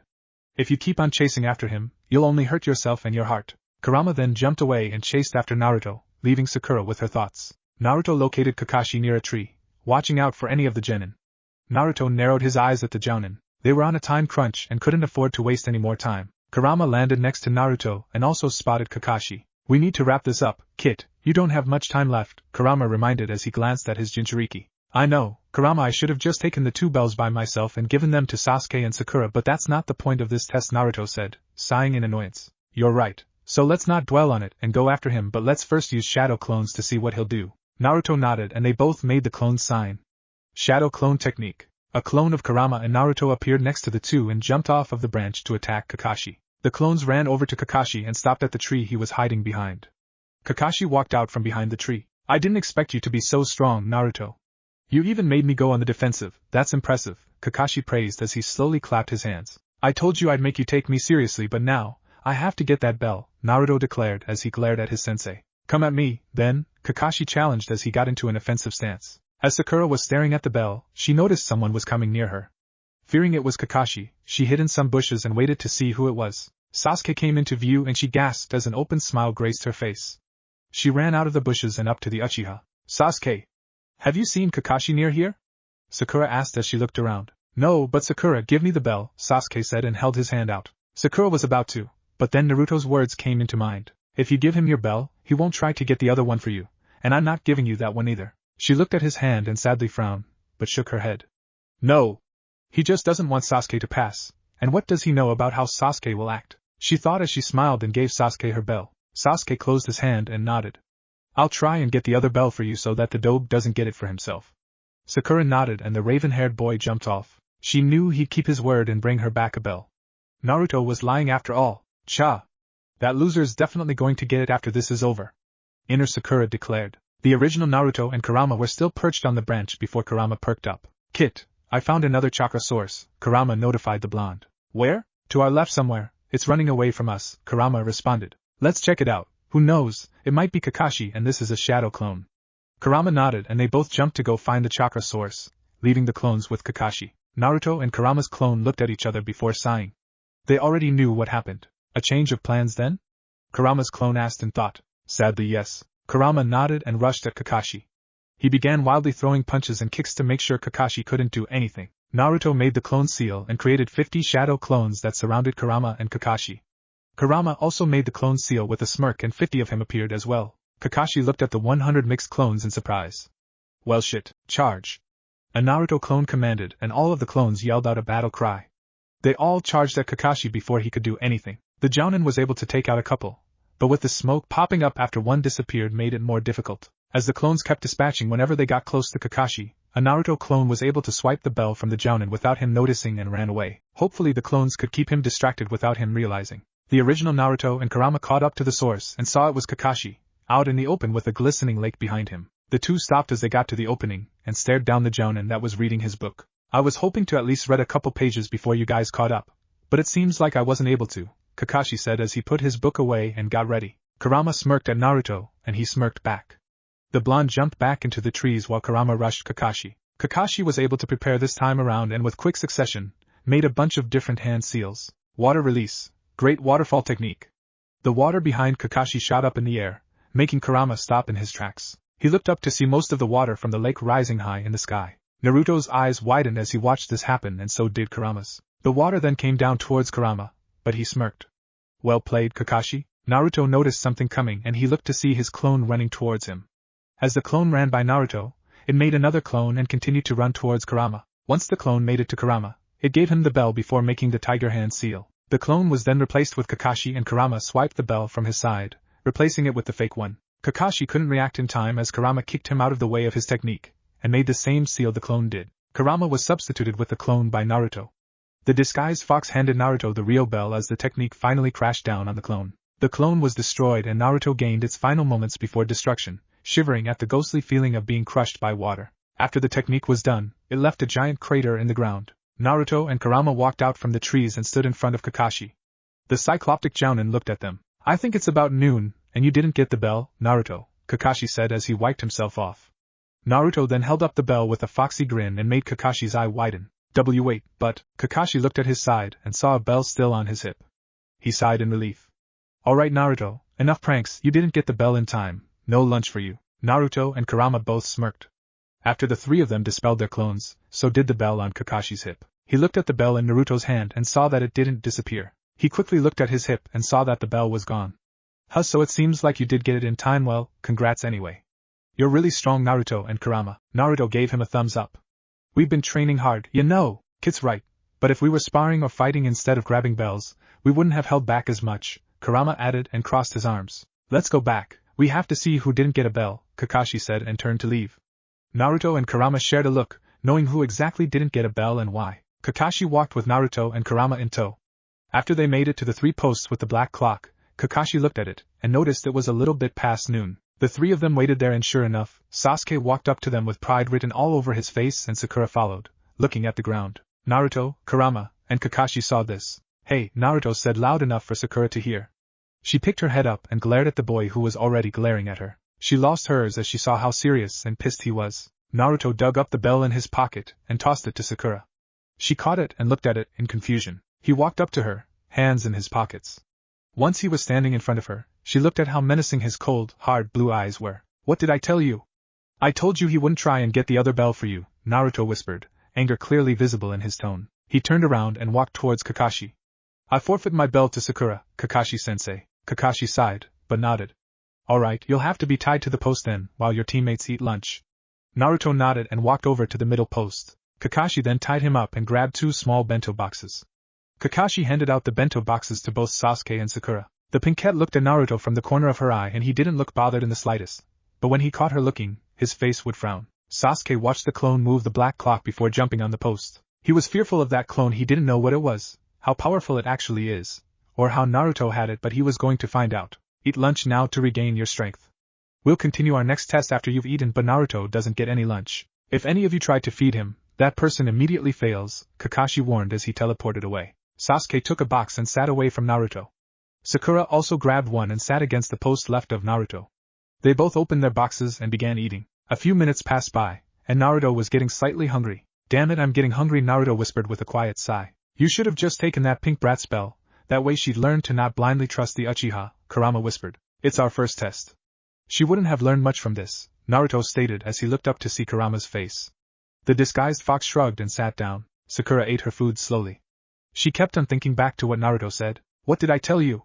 I told you he wouldn't try and get the other bell for you. Sakura hated to admit it, but he might have been right about that. She shook her head at that thought.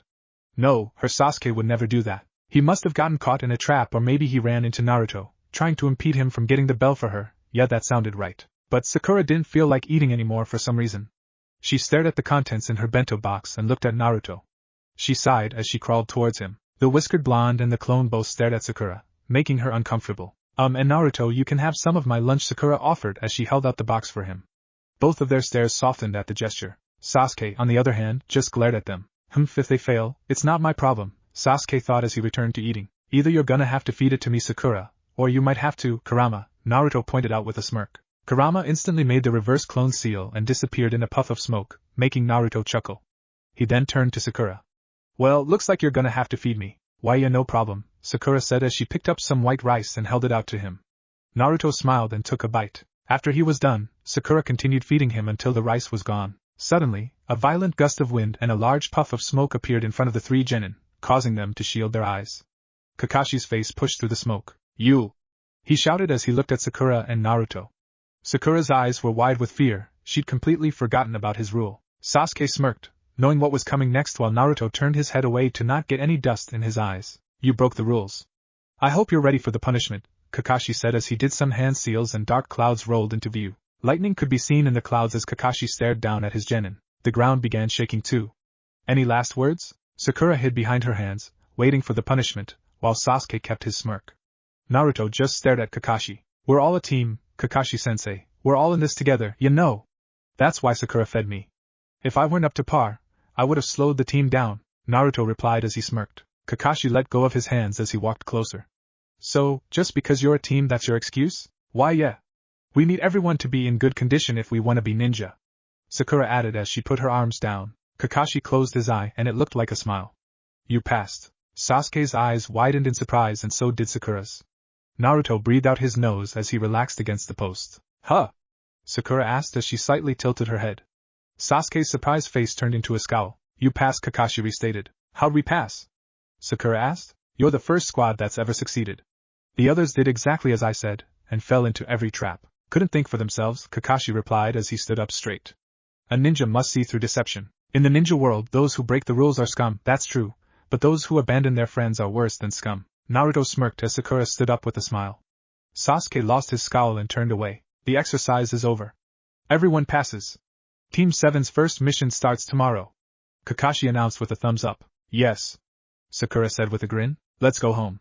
Kakashi turned away and began walking out of the training ground with Sakura and Sasuke in tow, leaving Naruto still tied to the post. "TSK. Of course they'd leave me here," Naruto whispered. He sighed as he began making the boar tiger rat dragon hand seals. Fire release, scorching limbs. His arms turned into black ash and they slowly began to burn away at the rope. After the rope was burnt and dropped to the ground, he dispelled the technique and put his hands in his pockets. "Let's go see how Hinata's doing.